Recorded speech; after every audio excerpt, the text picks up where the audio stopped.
So first of all, thank you for inspiring lot of young people like us. Because I will tell you the logical reason also. When you were in Lokayukta, ನೀವು 2006 to 2011 ಲೋಕಾಯುಕ್ತದಲ್ಲಿ ನಮ್ಮ generation ಏನು millennials ಅಂತೀವಿ, 1990 to 97 Born ಆದವರು, ಅವಾಗ ನಾವಿನ್ನೂ 6th standard 7th standard, ಅವಾಗ ನಾವಿನ್ನೂ ಏನು ಬೀಜ ಮೊಳಕೆ ಹೊಡೋದು, ಅವಾಗ ಸಸಿ ಜಗತ್ತು ನೋಡೋ ಅಂಥ ಕಾಲ. ಅವಾಗ ನೀವು ಲೋಕಾಯುಕ್ತರಾಗಿ ಬಂದ್ರಿ. ಸೊ ನಮಗೆಲ್ಲ ನಿಮ್ಮನ್ನು ನ್ಯೂಸಲ್ಲಿ ನೋಡಿ ನೋಡಿ ನೋಡಿ we have been directly or indirectly you have been a lot of great inspiration for us. So thanks a lot for inspiring the young minds like us. Thank you for the compliments. ಆದರೆ ಇದರಲ್ಲಿ ದೊಡ್ಡ ಪಾತ್ರ ನನ್ನ ಪೋಷಕರಿಗೆ ಸೇರಿದ್ದು. ಒಂದು ಮಧ್ಯಮ ವರ್ಗದ ಕುಟುಂಬದಲ್ಲಿ ನಾವು ಹುಟ್ಟಿದವ್ರು. ನನ್ನ ಪೋಷಕರು ಅಷ್ಟೇ. ಅವ್ರ ತಂದೆ ತಾಯಿಗಳಿಗೆ ಆಸ್ತಿಗೆ ಇತ್ತು, ಆದರೆ ಕುಟುಂಬದ ಸದಸ್ಯರೆಲ್ಲರೂ ಭಾಳಷ್ಟು ಜನರಿದ್ದರು, ಅದನ್ನು ಶೇರ್ ಮಾಡಬೇಕಾದ್ರಿಂದ ಜಾಸ್ತಿ ಲಾಭ ಇರಲಿಲ್ಲ. ನನ್ನ ತಂದೆಯವರಂತೂ ನನಗೇನು ಶೇರ್ ಬೇಡ ಅಂತ ಹೇಳಿದರೆ, ಅವ್ರ ಕುಟುಂಬದಲ್ಲಿ ಡಿಗ್ರಿ ಪಡೆದವರು ಅವರೊಬ್ಬರೇ, ಇನ್ಯಾರು ಇರಲಿಲ್ಲ. ಅದರಿಂದ ನನಗೆ ವಿದ್ಯೆ ಕೊಟ್ಟಿದ್ದೀರಾ, ನನಗೆ ಬೇಡ ಅಂತ ಹೇಳಿದರು. ತಾಯಿ ಕೈಯಿಂದ ಬಂದಿದೆ, ಸ್ವಲ್ಪ ಶೇರ್ ಬಂದಿತ್ತು. ಅದು ಕೂಡ ನನ್ನ ಸಮುದಾಯದ ಕಾನೂನು ಪ್ರಕಾರ ಗಂಡಸರಿಗೆ ಇದರಲ್ಲಿ ಶೇರ್ ಇರಲಿಲ್ಲ, ಬರೀ ಹೆಂಗಸರಿಗೆ ಮಾತ್ರ. ಅಳಿಯ ಸಂತಾನ ಅಂತ ಇದ್ವಿ ನಾವು. ಅದರಲ್ಲಿ ಗಂಡು ಮಕ್ಕಳಿಗೆ ಮೊದಲು ಏನು ಶೇರ್ ಇರಲಿಲ್ಲ. ಅವರು ಮದುವೆ ಆದಮೇಲೆ ಕೂಡ ಅದೇ ಮನೆಯಲ್ಲಿ ಇರ್ತಾಯಿದ್ರು. ಕುಟುಂಬದಲ್ಲೆಲ್ಲ ಊಟ ಗೀಟ ಎಲ್ಲ ಅಲ್ಲೇ, ಮತ್ತೆ ಒಂದೇ ಅಡುಗೆ ಮನೆ ಇತ್ತು. ತದನಂತರ ಅದನ್ನು ಗಂಡಸರಿಗೆ ಲೈಫ್ ಟೈಮ್ ಎಸ್ಟೇಟ್ ಅಂತ ಇತ್ತು, ಅವ್ರಿಗೊಂದು ಪಾಲು ಕೊಡ್ತಾಯಿದ್ರು ಜೀವನ ಅವ್ರು ಇರೋವರೆಗೆ ಮಾತ್ರ. ಅವ್ರು ತೀರ್ಕೊಂಡ ಮೇಲೆ ಅದೊಂದು ಲೇಡೀಸ್ ಶೇರ್ ಹೋಲ್ಡರ್ಗೆ ಹೋಗ್ತಾ ಇತ್ತು. So this practice was there in south Kannada ಡಿಸ್ಟ್ರಿಕ್ಟಲ್ಲಿ ಮತ್ತು ಕೇರಳದಲ್ಲಿತ್ತು. ಕೇರಳದಲ್ಲಿ ಮರ್ಮಕತಾಯಂ ಅಂತ ಕರೀತಾ ಇದ್ರು. ಕರ್ನಾಟಕ ಭಾಗದಲ್ಲಿ ಅಳಿಯ ಸಂತಾನ ಅಂತ ಕರೀತಾ ಇದ್ರು. ನಾರ್ತ್ ಈಸ್ಟಲ್ಲಿ ಕ್ರಿಶ್ಚಿಯನ್ಸ್ ಕೂಡ ಈ ಸಕ್ಸೆಷನ್ ಫಾಲೋ ಮಾಡ್ತಾ ಇದ್ರು. ಬೇರೆ ಕಡೆ ಎಲ್ಲ ಇದು ಗಂಡಸರಿಗೆ ಮಾತ್ರ ಇತ್ತು, ಹೆಂಗಸರಿಗೆ ಇರಲಿಲ್ಲ. ಯಾಕಂದರೆ ಮದುವೆ ಆದಮೇಲೆ ಇನ್ನೊಂದು ಗಂಡು ಮನೆಗೆ ಹೋಗ್ತಾ ಇದ್ರು. ನಮ್ಮ ಸಮುದಾಯದಲ್ಲಿ ಹಾಗೆ ಇರಲಿಲ್ಲ. ಅದರಿಂದ ನನ್ನ ತಂದೆಯವ್ರಿಗೆ ಜೀವನಾಂಶ ಅಂತ ಇತ್ತು, ಅದನ್ನು ನನಗೆ ಬೇಡ ಅಂತ ಹೇಳಿದರು. ಅವರು ಲಾ ಪ್ರಾಕ್ಟೀಸ್ ಮಾಡ್ತಾಯಿದ್ರು. But then he had sufficient practice to have a reasonably good life. And thing later on he rose up to be the supreme court judge.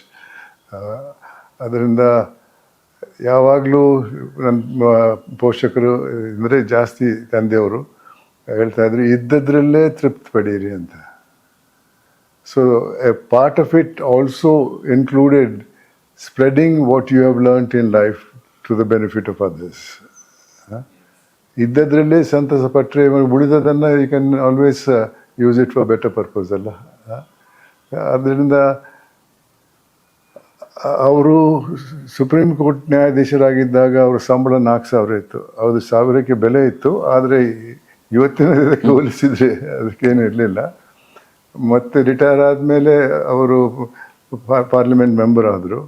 ಆದರೆ ಬಿಳ್ಕೊಂಡದ್ದು ಒಂದು ಹಳ್ಳಿಯಲ್ಲಿ, ನಿಟ್ಟೆ ಅನ್ನೋ ಒಂದು ಗ್ರಾಮದಲ್ಲಿ. ಇವತ್ತು ನಿಟ್ಟೆ ಸ್ವಲ್ಪ ಹೆಸರುವಾಸಿ ಆಗಿದೆ. ನನ್ನ ಅಣ್ಣ ಅಲ್ಲಿ ಯೂನಿವರ್ಸಿಟಿ ರನ್ ಮಾಡ್ತಾ ಇದ್ದಾನೆ, ನಿಟ್ಟೆ ಯೂನಿವರ್ಸಿಟಿ ಅಂತ. So we had A lot of guidelines from my parents.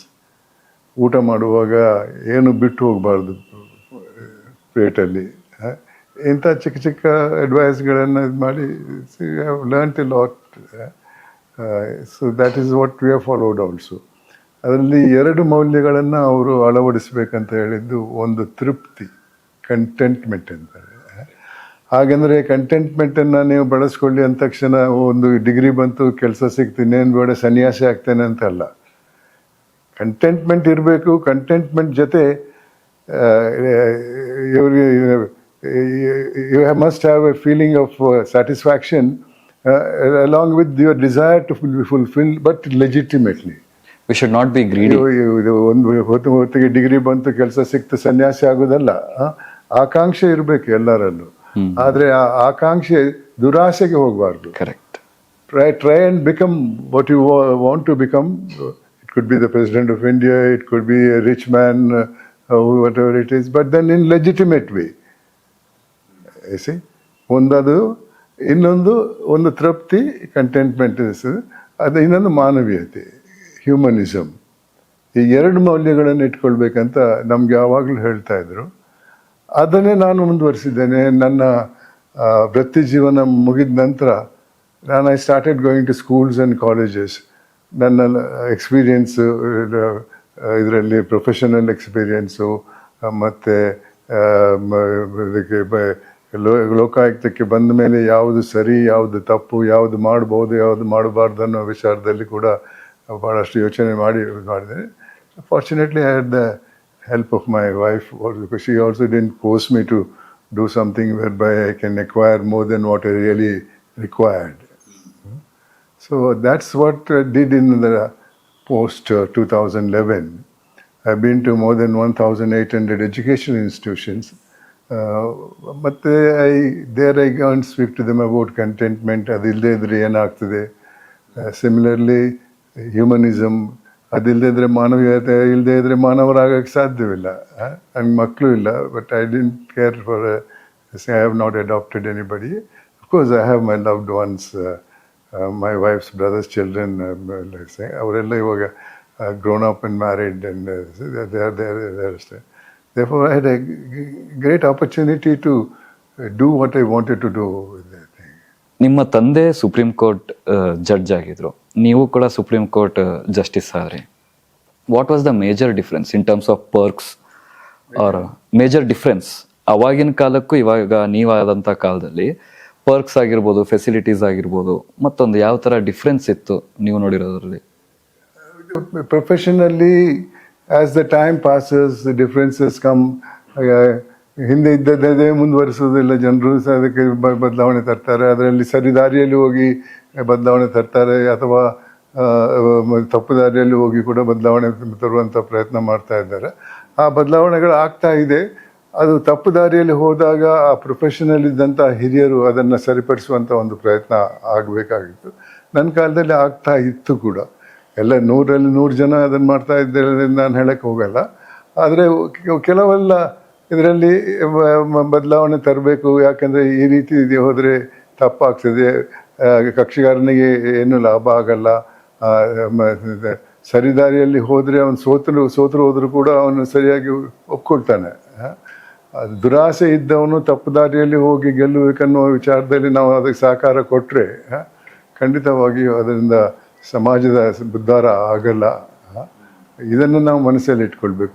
ಮೊದಲಾಗಿ ನಾವು ನಮ್ಮಲ್ಲಿ ಒಂದು ರೀತಿಯ ತೃಪ್ತಿ, ಅಂದರೆ ನಾನು ಇಷ್ಟೇ ನನ್ನಲ್ಲಿ ಇದ್ದರೆ ಅದರಲ್ಲಿ ಏನು ಮಾಡೋದು, ವ್ಯತ್ಯಾಸ ಸಮಾಜದಲ್ಲಿ ಇದ್ದೇ ಇರ್ತದೆ. ಎಷ್ಟು ದೊಡ್ಡವನಾದರೂ ಕೂಡ ಅವನಿಗಿಂತ ಮೇಲೆ ಇರುವವನೊಬ್ಬ ಇದ್ದೇ ಇರ್ತಾನೆ.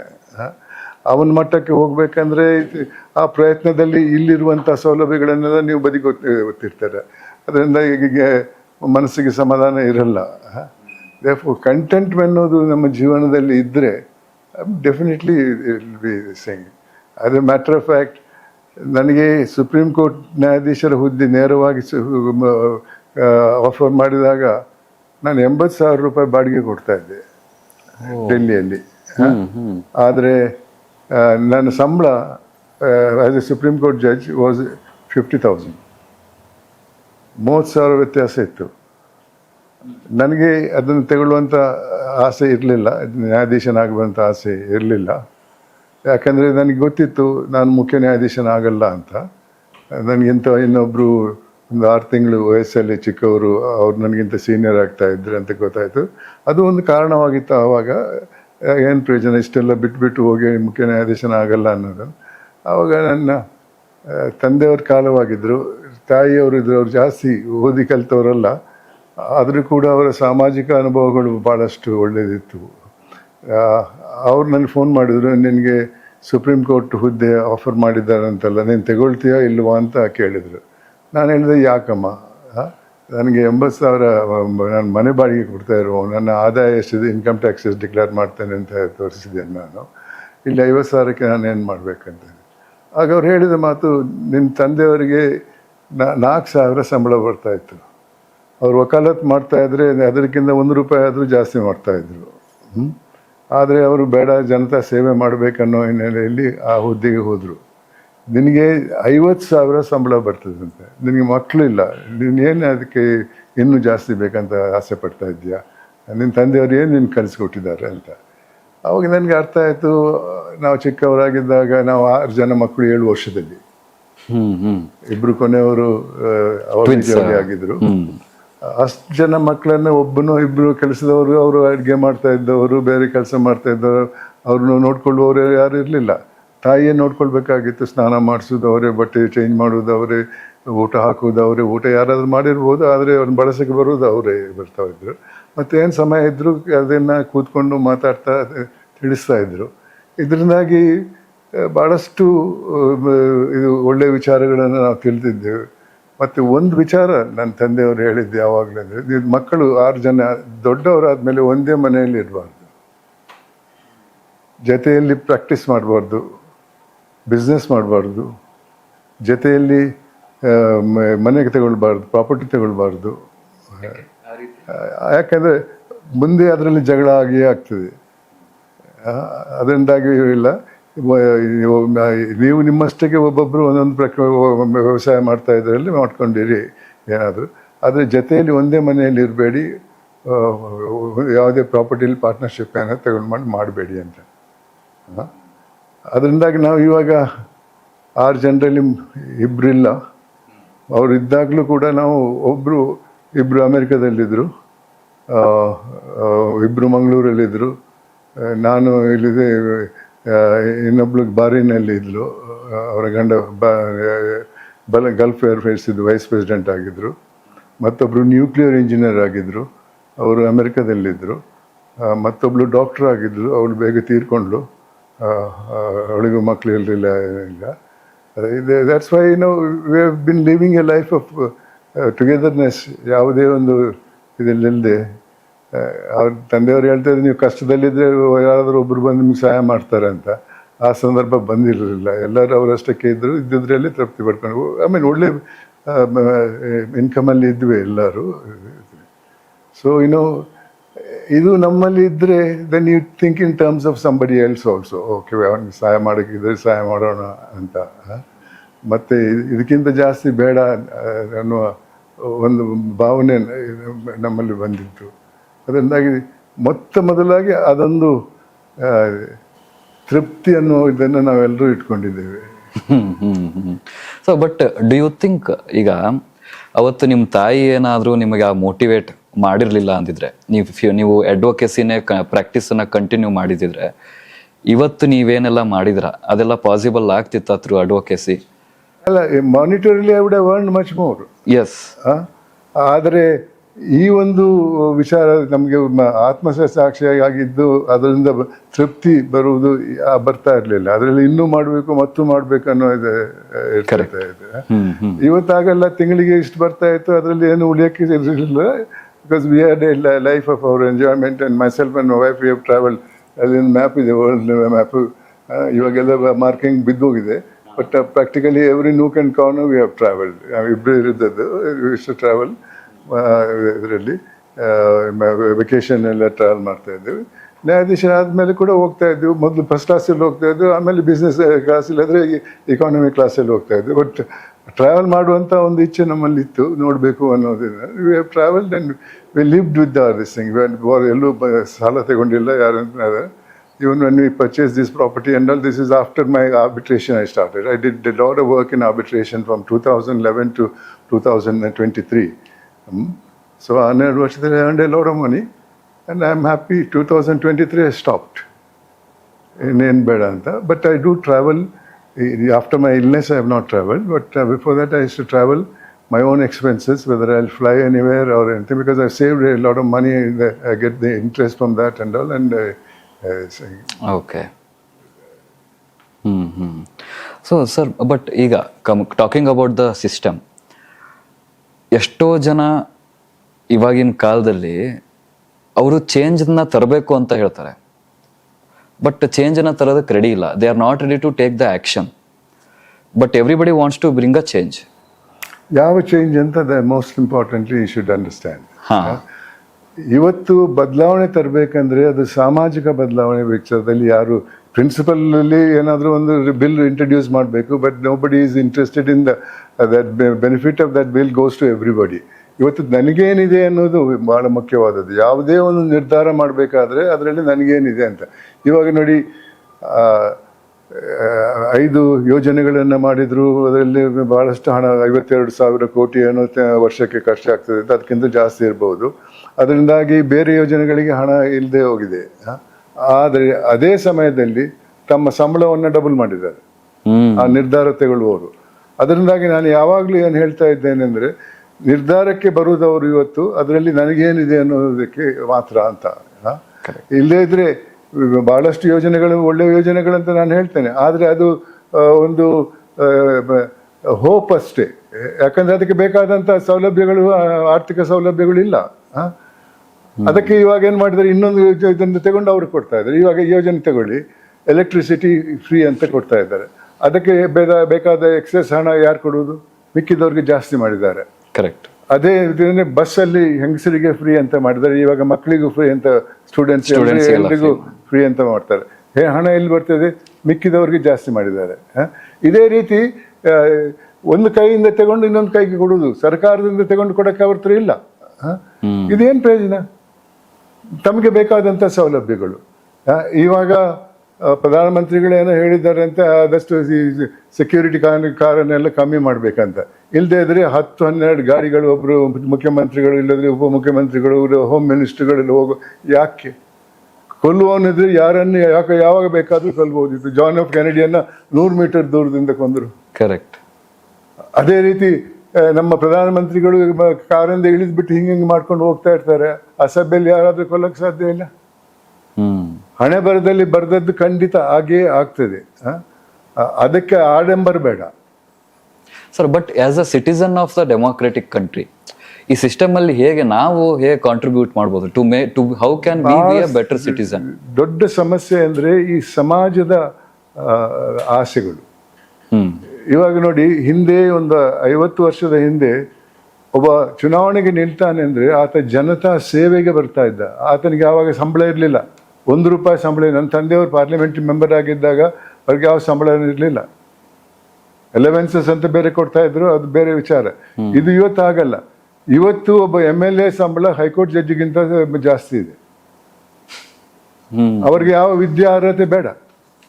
Everybody is available for contesting elections and getting elected and becoming a minister, and how much money they earn as a minister. ನಾನು ಬೇಡ ಅನ್ನಲ್ಲ, ಆದರೆ ಸ್ವಲ್ಪ ಮಿಕ್ಕಿದವರನ್ನು ನೋಡ್ಕೊಳ್ಳಿ. ಅವ್ರಿಗೆ ಎಷ್ಟು ಬೇಕು, ಅವ್ರಿಗೆ ಏನಾಗಬೇಕು, ಅವ್ರು ಕಷ್ಟದಲ್ಲಿದ್ದಾರೆ, ಅವ್ರು ಹುಟ್ಟುವಾಗಲೇ ಅವ್ರಿಗೆ ಜಮೀನು ಇರಲಿಲ್ಲ, ಅದಿರಲಿಲ್ಲ, ಇದಿರಲಿಲ್ಲ, ಅಂಥವ್ರಿಗೆ ನೀವು ಸಹಾಯ ಮಾಡಬೇಕಂದ್ರೆ ಮಾಡಬೇಡಿ, ಸುಮ್ಮನೆ ಕೂತ್ಕೊಳ್ಳಿ. ಮಾಡುವುದಿದ್ರೆ ಸ್ವಲ್ಪ ಮೊದಲು ಅವ್ರಿಗೆ ಕೊಟ್ಟು ಉಳಿದದ್ರಲ್ಲಿ ನೀವು ಇಟ್ಕೊಳ್ಬೇಕಾದ್ರೆ. ಇವತ್ತು ಹಂಗಲ್ಲ, ನನ್ ಕೊಟ್ಟು ಏನು ಉಳಿತದೆ ಅದು ಅವ್ರಿಗೆ ಹೋಗ್ಬೇಕು ಅನ್ನೋದು ಭಾವನೆ. ಇಲ್ಲ ಇದ್ರೆ ವರ್ಷದಲ್ಲಿ ಒಂದು 200 ದಿವಸ ಅವರು, ಇದಕ್ಕೆ 200 ಇರಕ್ಕಿಲ್ಲ, ಆದ್ರೆ ನಾನು ಹೇಳ್ತೇನೆ 200 ದಿವಸ ಅಸೆಂಬ್ಲಿಗೆ ಹೋಗ್ತಾರೆ. ಅದಕ್ಕೆ ಹೋಗೋದಂತ ಸ್ಟ್ಯಾಟಿಸ್ಟಿಕ್ಸ್ ನನ್ನ ಹತ್ರ ಇದೆ, ಎಷ್ಟು ಜನರು ಹೋಗಲ್ಲ ಅಂತ. ಅವ್ರಿಗೆ ಈ ತಿಂಗಳು ಸಂಬಳ ಯಾಕೆ? 2 ತಿಂಗಳು 3 ತಿಂಗಳು ವರ್ಷದಲ್ಲಿ ಕೆಲಸ ಮಾಡೋರು ಇದ್ರೆ 12 ತಿಂಗಳು ಯಾಕೆ ನೀವು ಸಂಬಳ ಕೊಡಬೇಕು? ಹೌದು. ಈ ಹುದ್ದೆಯಲ್ಲಿ ಚುನಾವಣೆಯಲ್ಲಿ ಸಂಬಳ ಕೊಡ್ತೇವೆ ಅಂತ ಭರವಸೆ ಮಾಡಿದ್ದಲ್ಲ, ಅದು ತದನಂತರ ಮಾಡಿಕೊಂಡದ್ದು. ಸೊ ಇವಾಗ ಏನಂದ್ರೆ ಇದೊಂದು ವೃತ್ತಿ ಆಗಿದೆ. ಆ ವೃತ್ತಿಯಲ್ಲಿ MLA ಆದ ನಂತರ ಮಂತ್ರಿ ಆದರೆ ಅದಕ್ಕೆ ಜಾಸ್ತಿ ಇದೆ. MLA ಆಗಿ ಮಂತ್ರಿ ಆಗದೇ ಇದ್ದು ಟ್ರಾನ್ಸ್ಪೋರ್ಟ್ ಕಾರ್ಪೊರೇಷನ್ ಚೇರ್ಮನು, BDA ಚೇರ್ಮನು, ಅದಕ್ಕೆ ಇನ್ನೊಂದು ಜಾಸ್ತಿ ಸಂಬಳ ಇದೆ. ಹೌದು. ಏನು ಅರ್ಥ ಇದೆ ಅಂದ್ರೆ, ಇವರು ಈ MLA ಜನತಾ ಪ್ರತಿನಿಧಿ ಆಗೋದು ತಮ್ಮ ಲಾಭಕ್ಕೆ ತಾನೆ. ನಾಳೆ ನೀವು ಹೇಳೋರಿಗೆ ಯಾವ ಸಂಬಳ ಇಲ್ಲ, ಯಾವ ಟ್ರಾನ್ಸ್ಪೋರ್ಟೇಷನ್ ಇಲ್ಲ, ಏನಿಲ್ಲ ಅಂತ ಹೇಳಿದ್ರೆ ಎಷ್ಟು ಜನ ಚುನಾವಣೆಗೆ ಬರ್ತಾರೆ ನೋಡಿ? ಯಾರು ಬರೋದಿಲ್ಲ. ಬರ್ತಾರೆ ಯಾರು? ಅಕ್ರಮವಾಗಿ ಮಾಡಕ್ಕೆ, ನಿರ್ಧಾರ ತಗೊಳ್ಬೇಕಂತ ಹುದ್ದೆಗೆ ಬರ್ತಾರೆ. ಸಿಗ್ನೇಚರ್ ಹಾಕೋದಕ್ಕೆ ಅವ್ರಿಗೆ ಬೇಕಾಗಿದ್ದಂಗೆ. This is the whole problem. ನನ್ನ ಅನಿಸಿಕೆಯಲ್ಲಿ ಈ ಚುನಾವಣೆಗೆ ನಿಲ್ಲುವವರು, ಜನತಾ ಪ್ರತಿನಿಧಿ ಆಗುವವರು, ಆ ಹುದ್ದೆಯಿಂದ ನನಗೇನು ಬರ್ತದೆ ಅಂತ ಇದು ಮಾಡಬಾರ್ದು. ಕೊಡುವುದಿದ್ರೆ ಕೊಡಿ. ಏನೂ ಇಲ್ದವನು ಬರ್ತಾನೆ, ಅವನಿಗೆ ಊರಿಂದ ಬೆಂಗಳೂರಿಗೆ ಬರಬೇಕು, ಬೆಂಗಳೂರಲ್ಲಿ ಇರೋಕ್ಕೆ ಏನಾದರೂ ಇರಬೇಕು, ಅದು ಕೊಡಿ. ಅಲೋವೆನ್ಸಸ್ ಕೊಡಿ. ಆದರೆ ಸಂಬಳ ಅಂತ ಕೊಡಬೇಡಿ, ಅದು ಪ್ರತಿ ಸಲ ಡಿಯರ್ನೆಸ್ ಎಲೆವೆನ್ಸ್ ಜಾಸ್ತಿ ಮಾಡ್ತಾರೆ, ಅದು ಜಾಸ್ತಿ ಮಾಡ್ತಾರೆ, ಏನು ಪ್ರಯೋಜನ? ಎಲ್ಲರೂ ಹೋಗ್ಬೋದಲ್ಲ ಅದಕ್ಕೆ. ಇದಕ್ಕೆ IAS ಕಲಿಬೇಕು ಯಾಕೆ, BE ಮಾಡಬೇಕು ಯಾಕೆ? ಏನು ಮಾಡಿದ್ರೆ ಸುಮ್ಗೆ ಅಲ್ಲಿ ಜೀವನದಲ್ಲಿ ಏನೇನೋ ಮಾಡ್ಕೊಂಡು ಬಂದು ನೆಟ್ಟಿಗೆ ಚುನಾವಣೆಗೆ ನಿಂತ್ಕೊಳ್ಳಿ. ಇವತ್ತು MBBS ಮಾಡಬೇಕಾದ್ರೆ, IAS ಮಾಡಬೇಕಾದ್ರೆ ಎಷ್ಟು ಖರ್ಚು ಮಾಡ್ತಾರೆ ಪೋಷಕರು? ಅದು ಬೇಕಾಗಿಲ್ಲ ಇವರಿಗೆ. ಕೆಲವರಿಗೆ ಇರ್ಬೋದು, ಆದರೆ ಭಾಳಷ್ಟು ಜನರಿಗೆ ಅದಿಲ್ಲ. ಸರ್, ಬಟ್ ಜನಪ್ರತಿನಿಧಿಗಳನ್ನ ಆಯ್ಕೆ ಮಾಡೋದೇ ಕಾಮನ್ ಮ್ಯಾನ್. ಹೌದು, ಕಾಮನ್ ಮ್ಯಾನ್ ಹೇಗೆ ಅದನ್ನ ಬೆಟರ್ ಇವತ್ತು ಆ ಒಂದು ದೊಡ್ಡ ನ್ಯೂನ್ಯತೆ ಇದರಲ್ಲಿದೆ ಇವತ್ತು. ಯಾಕೆಂದ್ರೆ ಚುನಾವಣೆಗೆ ಮತ ಹಾಕುವವನು ನನ್ನ ಸಮುದಾಯದವರು, ನನಗೆ ಪರಿಚಯ ಇದ್ದವರು, ನನಗೆ ಬೇಕಾಗಿದ್ದವರು, ಅವರಿಗೆ ಮತ ಹಾಕೋದು. ಯಾಕೆಂದ್ರೆ ನಾಳೆ ಅವರಿಂದ ಏನಾದರೂ ಒಂದು ಕೆಲಸ ಮಾಡಿಸ್ಕೊಳ್ಬಹುದು, ನನಗೆ ಏನಾದರೂ ಒಂದು ಲಾಭ ಆಗ್ಬಹುದು ಅನ್ನೋ ಹಿನ್ನೆಲೆ ಮತದಾರರು ದೊಡ್ಡ ತಪ್ಪಿಸ್ತಾರೆ ಇದರಲ್ಲಿ. ಕರೆಕ್ಟ್. ಯಾರು ಸಮಾಜಕ್ಕೆ ಒಳ್ಳೆ ಕೆಲಸ ಮಾಡುವವರು, ಯಾರಿಂದ ಸಮಾಜಕ್ಕೆ ಉದ್ಧಾರ ಆಗ್ತದೆ, ಸಮಾಜದಲ್ಲಿ ಉದ್ಧಾರ ಆಗ್ತದೆ ಅಂತ ಭಾವನೆ ಇದ್ದವರು ಬಹಳ ಕಮ್ಮಿ. ಅಲ್ಲಿ ಕೂಡ ಇವನಿಂದ ನನಗೇನು ಲಾಭ ಸಿಗ್ಬೋದು ಅದೊಂದು ಬಹಳ ಮುಖ್ಯವಾದದ್ದು. ಅದಕ್ಕೆ ನಂತರ ನನ್ನ ಧರ್ಮ. ಯಾಕೆಂದ್ರೆ ಅವನು ನನ್ನ ಧರ್ಮದವನು, ನಾನು ನನ್ನ ಧರ್ಮದವನು, ನನಗೆ ಸಹಾಯ ಮಾಡ್ಬೋದು ಅಂತ. Correct. This is the whole problem. So I was looking at one more statistics. ಇಂಡಿಯಾದಲ್ಲಿ 52 million cases are still pending in Indian courts. So my question will be, ನಮ್ಮ ಇಂಡಿಯನ್ ಲಾದು ಒಂದು ಅಡ್ವಾಂಟೇಜ್ ಏನಿದೆ, ಅಂದ್ರೆ ಒಂದು ಸ್ಟ್ರೆಂತ್ ಅಂತ ಏನಿದೆ, ಅದ್ರ ಜೊತೆಗೆ loophole, what is the biggest loophole in Indian law? This is not a strength at all. Exactly. ಹಾ. Which according to me is for the benefit of certain class of people only. Today litigation according to me is a speculation. ಒಂದನೇ court ಆಯಿತು, trial court, municipal court ಅಥವಾ civil judge court ಆಯಿತು, high court ಆಯಿತು, district court ಮತ್ತು high court ಆಯಿತು, ಮತ್ತು supreme court. ನನ್ನ ತಂದೆಯವರು ಫ್ರಮ್ 57 to 67 to 71ವರೆಗೇನೆ ಇದ್ದರು, 73ವರೆಗೆ. 73ಯಲ್ಲಿ ಅವರು ಸೂಪರ್ಸೀಡ್ ಆದರು, ರಾಜೀನಾಮೆ ಕೊಟ್ಟು ಬಂದು ಮತ್ತೆ ಚುನಾವಣೆ ನಿಂತು ಚುನಾವಣೆ ಗೆದ್ದರು ಇದಕ್ಕೆ. ಆವಾಗ ಸುಪ್ರೀಂ ಕೋರ್ಟಲ್ಲಿ 13 ಜನ ಜಡ್ಜಸ್ ಇದ್ದರು. ಸ್ಟಾರ್ಟ್ ಆಗುವಾಗ 8 ಜನ ಜಡ್ಜಸ್ ಇದ್ದದ್ದು, ಆನಂತರ 13 ಜನ ಆಯಿತು. ಇತ್ತೀಚಿನವರೆಗೆ 34 ಜನ ಇದ್ದರು. ಇವಾಗ 4 ಜನ ಜಾಸ್ತಿ ಆಗಿದ್ದಾರೆ, ಹೊಸದಾಗಿ ಬಂದಿದ್ದಾರೆ, 37 ಆಯಿತು. ಇನ್ನೊಂದು 4-5 ಆದರೆ ಮತ್ತೇನಾಗ್ತದೆ ಗೊತ್ತಾ, ನಮಗೆ ಬ್ರಾಂಚಸ್ ಮಾಡಿ ಅಂತಾರೆ. ಬೇರೆ ಸುಪ್ರೀಂ ಕೋರ್ಟ್, ಹೈಕೋರ್ಟಲ್ಲಿ ಬ್ರಾಂಚಸ್ ಇವಾಗಲೇ ಆಗಿದೆ. ಸುಪ್ರೀಂ ಕೋರ್ಟಲ್ಲಿ ಡೆಲ್ಲಿಗೆ ಒಂದು, ಕಲ್ಕತ್ತಾಕ್ಕೆ ಒಂದು, ರಾಜಸ್ಥಾನಿಗೆ ಒಂದು, ಪಂಜಾಬ್ಗೆ ಈ ರೀತಿ ಆಗ್ತದೆ. ಅದರ ಬೆಲೆ ಕಂಪ್ಲೀಟ್ ಆಗಿ ಹೊರಟೋಗ್ತದೆ. ಅದಕ್ಕೂ ಮುನ್ಸಿಪಲ್ ಕೋರ್ಟ್ಗೆ ಯಾವ ವ್ಯತ್ಯಾಸನೇ ಇಲ್ಲ. ಯಾಕೆ ಇಷ್ಟು ಕೋರ್ಟ್ಗಳು ಬೇಕು? ನಾವು ಚಿಕ್ಕವರಾಗಿದ್ದಾಗ, ಅದಕ್ಕಿಂತ ಮೊದಲು ಮರದಡಿಯಲ್ಲಿ ಕೂತು ತೀರ್ಪು ಕೊಡ್ತಾ ಇದ್ರು. ಅದ್ರ ಮೇಲೆ ಅಪೀಲ್ ಇರಲಿಲ್ಲ. ಆ ತೀರ್ಪನ್ನು ಅವರು ಒಪ್ಕೊಳ್ತಾ ಇದ್ರು, ಅದಕ್ಕೆ ಎಕ್ಸಿಕ್ಯೂಟಿವ್ ಕೋರ್ಟ್ ಇರಲಿಲ್ಲ. ಕರೆಕ್ಟ್. ಯಾಕಂದ್ರೆ ಎಲ್ಲರೂ ಒಪ್ತಾ ಇದ್ರು ಆ ತೀರ್ಪನ್ನು. ಹೌದು ಹೌದು. ಇವತ್ತು ಸುಪ್ರೀಂ ಕೋರ್ಟಿಂದ ತೀರ್ಪು ಬಂದ್ರೆ ಅದನ್ನ ಎಕ್ಸಿಕ್ಯೂಟಿವ್ ಕೋರ್ಟಿಗೆ ತಗೊಂಡು ಹೋಗ್ಬೇಕು. ಆ ಕೋರ್ಟಲ್ಲಿ ಮುನ್ಸಿಫರು ಒಪ್ತಾರೋ ಇಲ್ವೋ, ಏನಾಗ್ತದೆ, ಏನಾದರೂ ಎಕ್ಸ್ಪ್ಲನೇಷನ್ ಕೊಟ್ಟು ಅದು ತೀರ್ಪು ಸರಿಯಲ್ಲ, ಇದು ತೀರ್ಪು ಸರಿಯಲ್ಲ ಅಂತ ಇನ್ನೊಬ್ಬರಿಗೆ ಸಹಾಯ ಮಾಡ್ಬೋದು. This is absolutely nonsense according to me. ಅಮೆರಿಕದಲ್ಲಿ ಇವತ್ತು ಕೂಡ 2 ಕೋರ್ಟ್. ಎಕ್ಸಾಕ್ಟ್ಲಿ. ಮೊದಲನೇ ಕೋರ್ಟು, ಅಲ್ಲಿ ತೀರ್ಪಲ್ಲಿ ಏನಾದರೂ ತಪ್ಪಿದ್ರೆ ಅದನ್ನು ಸರಿಪಡಿಸಕ್ಕೆ ಒಂದು ಅಪೀಲ್ ಕೋರ್ಟ್ ಕೊಟ್ಟಿದ್ದಾರೆ. ಅದು ನನ್ನ ಅನಿಸಿಕೆಯಲ್ಲಿ ಬೇಡ ಇತ್ತು, ಆದ್ರೆ ಕೊಟ್ಟಿದ್ದಾರೆ ಒಂದು ಕೋರ್ಟ್. ಅದರ ನಂತರ ಯಾವ ಅಪೀಲು ಇಲ್ಲ, ಒಪ್ಪಲೇಬೇಕು ಅದನ್ನ.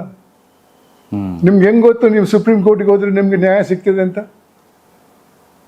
ಇತ್ತೀಚೆಗೆ ಒಬ್ಬರು ಕರ್ನಾಟಕದ ಹಿರಿಯ ಲಾಯರ್ ಹೇಳಿದ್ದಾರೆ, corruption is open in the judiciary. ಅಲ್ಲಿ ಮೊನ್ನೆ ವರ್ಮಾ ಕೇಸ್ ಓದಿದ್ದೀರ ನೀವು? 10-15 ಕೋಟಿ ಇದರಲ್ಲಿ ಔಟ್ ಹೌಸಲ್ಲಿ ಇಟ್ಟಿದ್ರು. ಅದರಲ್ಲಿ ಸ್ವಲ್ಪ ಸುಟ್ಟು ಹೋಗಿದೆ ಬೇರೆ. ಹೌದು. ಇದೆಲ್ಲ ಹಿಂದಿನಿಂದ ಇತ್ತು ರೀ. ಹಿಂದೆ ಅಂದರೆ ಕಳೆದ 20-25 ವರ್ಷದಿಂದ ಇತ್ತು. ಆದರೆ ಇದರ ಬಗ್ಗೆ ಯಾರು ಮಾತಾಡಲ್ಲ. ಯಾಕೆ ಬೇಕು ನಮಗೆ 2 ಕೋಟಿಗಿಂತ ಜಾಸ್ತಿ? ಒಂದೇ ಕೋಟಿ ಸಾಕಿತ್ತು, ಅದರಲ್ಲಿ ಬಿಟ್ಬಿಡೋಣ, ಇನ್ನೊಂದು ಇಟ್ಕೊಳ್ಳಿ. This is absolute nonsense according to me. ಇವಾಗ ಆರ್ಬಿಟ್ರೇಷನ್ ಅಂತ ಮಾಡಿದ್ದಾರೆ. 3 ಜನ ಸುಪ್ರೀಂ ಕೋರ್ಟ್ ನ್ಯಾಯಾಧೀಶರು ಆರ್ಬಿಟ್ರೇಟರ್ಸ್ ಆಗ್ತಾರೆ. ಅವ್ರು ಕೊಟ್ಟ ಅವಾರ್ಡ್ ಹೋಗುವುದು ಸಿವಿಲ್ ಜಡ್ಜ್ಗೆ. ಮತ್ತೆ ನೀವು ಆರ್ಬಿಟ್ರೇಷನ್ ಯಾಕೆ ಮಾಡಿದ್ದೀರಾ? ಅಲ್ಲಿ ಇಲ್ಲಿ ಕೋರ್ಟಿಂದ ಶುರು ಆಗ್ಬೋದಿತ್ತಲ್ಲ dispute settlement. Correct. I mean, what is the use of this litigation? Therefore, I, for one, feel, ಎರಡು ಜಡ್ಜಸ್ ಕೋರ್ಟ್ ಸಾಕು, ಇಷ್ಟು ಜನ ಕೋರ್ಟ್ಗಳೇ ಬೇಡ. ಆವಾಗ ನನ್ನ ಅನಿಸಿಕೆಯಲ್ಲಿ 70-75% ಕೇಸ್ಗಳು ಕಮ್ಮಿ ಆಗ್ತಿದೆ. ಇವತ್ತು ಏನಾಗಿದೆ ಅಂದರೆ, ಅಲ್ಲಿ ಟ್ರೈ ಮಾಡೋಣ, ಇಲ್ಲಿ ಮೇಲೆ ಹೋಗಿ ಟ್ರೈ ಮಾಡೋಣ, ಎಲ್ಲಾದರೂ ಒಂದು ಕಡೆ ನಮ್ಮ ಕಡೆ ಆಗ್ಬೋದು ಅನ್ನುವ ಗೆಸ್ ಇದೆ ಅಲ್ಲ, ಸ್ಪೆಕ್ಯುಲೇಷನ್ನು, ಅದು ಜಾಸ್ತಿ ಆಗಿದೆ ಇವತ್ತು. ಅದರಿಂದಾಗಿ ಅಕ್ಯುಮುಲೇಷನ್. ಇಷ್ಟು ಜನ ಜಡ್ಜಸ್ ಜಾಸ್ತಿ ಆಗಿದ್ದಾರೆ, ಎಲ್ಲ ಕೋರ್ಟ್ಗಳಲ್ಲೂ ಜಾಸ್ತಿ ಆಗಿದ್ದಾರೆ. ಮತ್ತು ಕೂಡ ಸುಪ್ರೀಂ ಕೋರ್ಟಲ್ಲಿ 1.5 million cases are something pending ಅಂತ ಇತ್ತೀಚೆಗೆ ನಾನು ಓದಿದೆ. ಕರೆಕ್ಟ್. 30 ವರ್ಷ 35 ವರ್ಷ ಸುಪ್ರೀಂ ಕೋರ್ಟಲ್ಲಿ, ಕೊನೆಯ ಕೋರ್ಟಲ್ಲಿ ಈ ರೀತಿ ಆದರೆ ಏನು ಪ್ರಯೋಜನ? True. And one more thing, sir. Now you spoke about corruption in judiciary. Yeah. ಇದು ಯಾವುದು ಸ್ಟ್ಯಾಟಿಸ್ಟಿಕ್ಸ್ ಇಲ್ಲ, but 82% of the Indians believe that Indian judiciary is corrupted. So how can the judicial system can inbuilt that trust in a common man? It cannot be done in one field at all. ಈ ಬದಲಾವಣೆ ಬರಬೇಕಾದ್ರೆ ಸಾಮಾಜಿಕ ಬದಲಾವಣೆ ತರಬೇಕು. ಒಳ್ಳೆಯವರಿಗೆ ಗೌರವ ಸಿಗಬೇಕು. ತಪ್ಪಿಸುತ್ತೆ ಅಂತ ಗೊತ್ತು ಕೂಡ ಮಾಡಿ ಅವರಿಗೆ ಗೌರವ ಕೊಡ್ತಾರೆ. ಹೌದು. ಇಂಥ ಒಂದು ಸಾಮಾಜಿಕ ಹಿನ್ನೆಲೆಯಲ್ಲಿ ನೀವು ಹೇಳಿದಂಥ ಇದು ಒಳ್ಳೆ ವಿಚಾರ ಬರಲ್ಲ ಅಂತ ನನ್ನ ಅನಿಸಿಕೆ. ಇವತ್ತು ನಾವು ಅದಕ್ಕೆ ಮಕ್ಕಳಲ್ಲಿ ಹೇಳುವುದೇನೆಂದ್ರೆ, ಈ ತೃಪ್ತಿ ಮಾನವೀಯತೆ ಇರಬೇಕು, ಅದರ ಜೊತೆ ಅದು ಇಲ್ಲದವರಿಗೆ ಗೌರವ ಕೊಡಬಾರದು. ಕರೆಕ್ಟ್. ಇವತ್ತು ಹಂಗಲ್ಲ. ಹಿಂದೆ ನಾನು ಚಿಕ್ಕವನಾಗಿದ್ದಾಗ ನನ್ನ ಗ್ರಾಮದಲ್ಲಿ ಯಾರಾದರೂ ತಪ್ಪು ಮಾಡಿದರೆ ನನ್ನ ಪೋಷಕರು ಹೇಳ್ತಾ ಇದ್ರೆ, ಮನೆ ಹತ್ತಿರ ಹೋಗಬೇಡ ಅಂತ. ಕೋರ್ಟ್ ಶಿಕ್ಷೆ ಅಲ್ಲ, ಆ ಬಹಿಷ್ಕಾರದಿಂದ ಆತನ ತಪ್ಪು ಮಾಡಿದವನಿಗೆ ಮಾತ್ರ ಅಲ್ಲ, ಆತನ ಕುಟುಂಬದ ಎಲ್ಲ ಸದಸ್ಯರಿಗೂ ಕೂಡ ಅದರಿಂದ ಇದಾಗ್ತಾ ಇತ್ತು, ತಪ್ಪಾಗ್ತಾ ಇತ್ತು. ಇವತ್ತು ಹಂಗಲ್ಲ. ಇವತ್ತು ಜೈಲಿಗೆ ಹೋಗಿ ಬಂದರೆ ನಿಮಗೆ ಸನ್ಮಾನ, ಜೈಲಿಗೆ ಹೋಗಿ ಬಂದವರು ಮುಖ್ಯಮಂತ್ರಿ ಎಲ್ಲ. ಹೌದು. And 120,000 men commit suicide everywhere. Male 120,000 men commit suicide every year, which is thrice than the women committing suicide, according to the data which is National Crime Records Bureau. Men 1,20,000 ಜನ ಯಾಕೆ ಸೂಸೈಡ್ ಮಾಡ್ಕೋತಾರೆ ಅಂದರೆ, because of the domestic violence and misuse of the law, and one more thing is wife in a harassment. But ಇದು ಯಾವುದು ಬೆಳಕಿಗೆ ಬರ್ತಿಲ್ಲ. Major reason would be ನಮ್ಮ ಕಾನೂನಲ್ಲಿ ಹೆಣ್ಮಕ್ಳ ಪರಾನೇ ಜಾಸ್ತಿ ಲಾಗಳಿದೆ ಅನ್ನೋದು ಎಷ್ಟೋ ಜನ ಸ್ಪೆಕ್ಯುಲೇಷನ್ ಇದೆ. ಕಾನೂನು ಬರುವುದು ಇಂಥ ಸಂಖ್ಯೆಗಳು ಜಾಸ್ತಿ ಆದಮೇಲೆ, ಕಾನೂನು ಬಂದ ಮೇಲೆ ಈ ಸಮಸ್ಯೆಗಳು ಬರುವುದಲ್ಲ. These are all psychological deficiencies is the thing and all.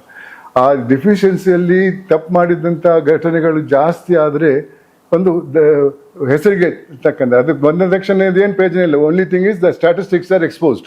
ಹಿಂದೆ ಸ್ಟ್ಯಾಟಿಸ್ಟಿಕ್ಸ್ ಇರ್ತಾ ಇರಲಿಲ್ಲ, ಇದು ಗೆಟ್ಸ್ ಎಕ್ಸ್ಪೋಸ್ಡ್ ಅಂಡ್ ಆಲ್. ಭಾಳ ಹಿಂದಿನಿಂದ ಸಮಾಜ ಸೃಷ್ಟಿ ಮಾಡಿದವರು ಗಂಡಸರು.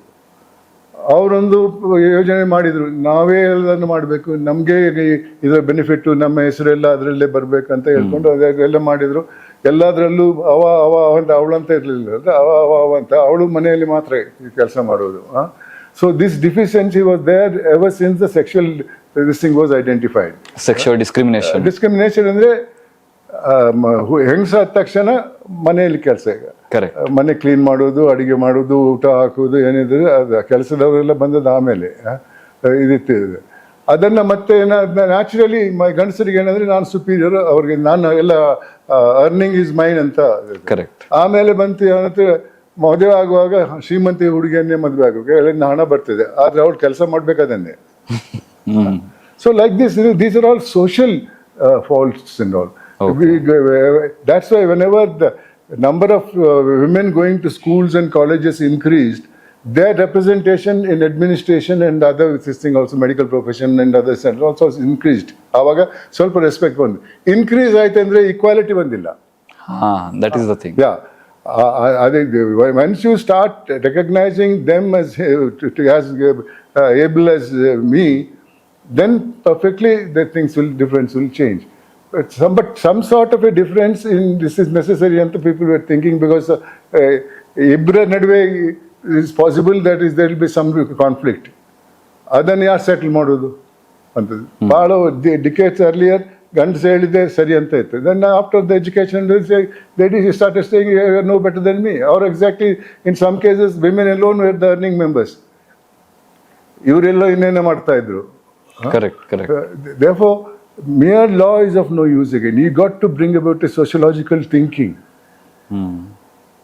That's the only way out. But here the thing is misuse of law which is in favor of women. Misuse comes only when the law is there. Misuse becomes more when the law is there, because the law is tilting on the side of the men, so men becomes this decider and all. Therefore the law comes. ನೀವು ನಿರ್ಧಾರ ಮಾಡೋದು ಬೇಡ, court ನಿರ್ಧಾರ ಮಾಡಲಿ. ಕೋರ್ಟಲ್ಲಿ ಏನು 50 ವರ್ಷದ ನಂತರ ನಿರ್ಧಾರ ಮಾಡಿದ್ರೆ ಏನು ಪ್ರಯೋಜನ? ಟ್ರೂ, ನಾನು ಎಷ್ಟೋ ಸಲ ಹೇಳಿದ್ದೇನೆ, ಒಂದು ಯಾವುದೇ ಒಂದು ಕಾನೂನು ಪ್ರಕಾರ ನೀವು ಯಾವುದೇ ಹಕ್ಕನ್ನು ಇನ್ನೊಬ್ಬರ ಮೇಲೆ ಕೊಡುವುದಿದ್ರೆ ಅದಕ್ಕೆ ಪೂರಕವಾಗಿ ಆ ನಿರ್ಧಾರ ಬರುವಂತ ಸಮಯವನ್ನು ರೆಗ್ಯುಲೇಟ್ ಮಾಡಬೇಕು. ಇಲ್ಲದ್ರೆ ಏನು ಪ್ರಯೋಜನ? ಏಟ್ ಹೊಡೆದಾಗ ಆ ಬಿಸಿ ಆವಾಗಲೇ ತಟ್ಟಬೇಕು, ಹೊಡೆದ ಮರುದಿನಕ್ಕೆ ತಟ್ಟಿದ್ರೆ ಏನು ಪ್ರಯೋಜನ ಇಲ್ಲ. So the whole thing is you make a law only to please the society at that point of time. ಅದ್ರಿಂದ ಏನು ಪ್ರಯೋಜನ ಇಲ್ಲ. ಇವಾಗ ಆಂಟಿ ಡೌರಿ ಆಕ್ಟ್ ಅಂತ ಮಾಡಿದಾರಲ್ಲ, ಎಷ್ಟು ಜನ ಮದುವೆ ಆಗ್ತಾರೆ ಇದು ಡೌರಿ ಇಲ್ಲದೆ?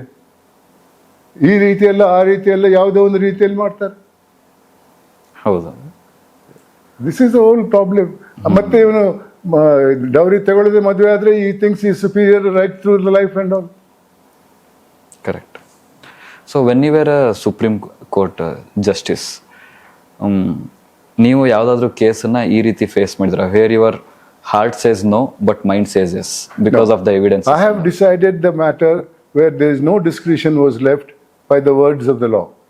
I have never tried to change or bring in my own discretion into the thing and all. But wherever there is some understandable power on the court that I can I have decided which is the right way to do it. That is, the law may not be the right thing. Now, for example, ಇನ್ನು ಒಂದು ಕೇಸಲ್ಲಿ ನನಗೆ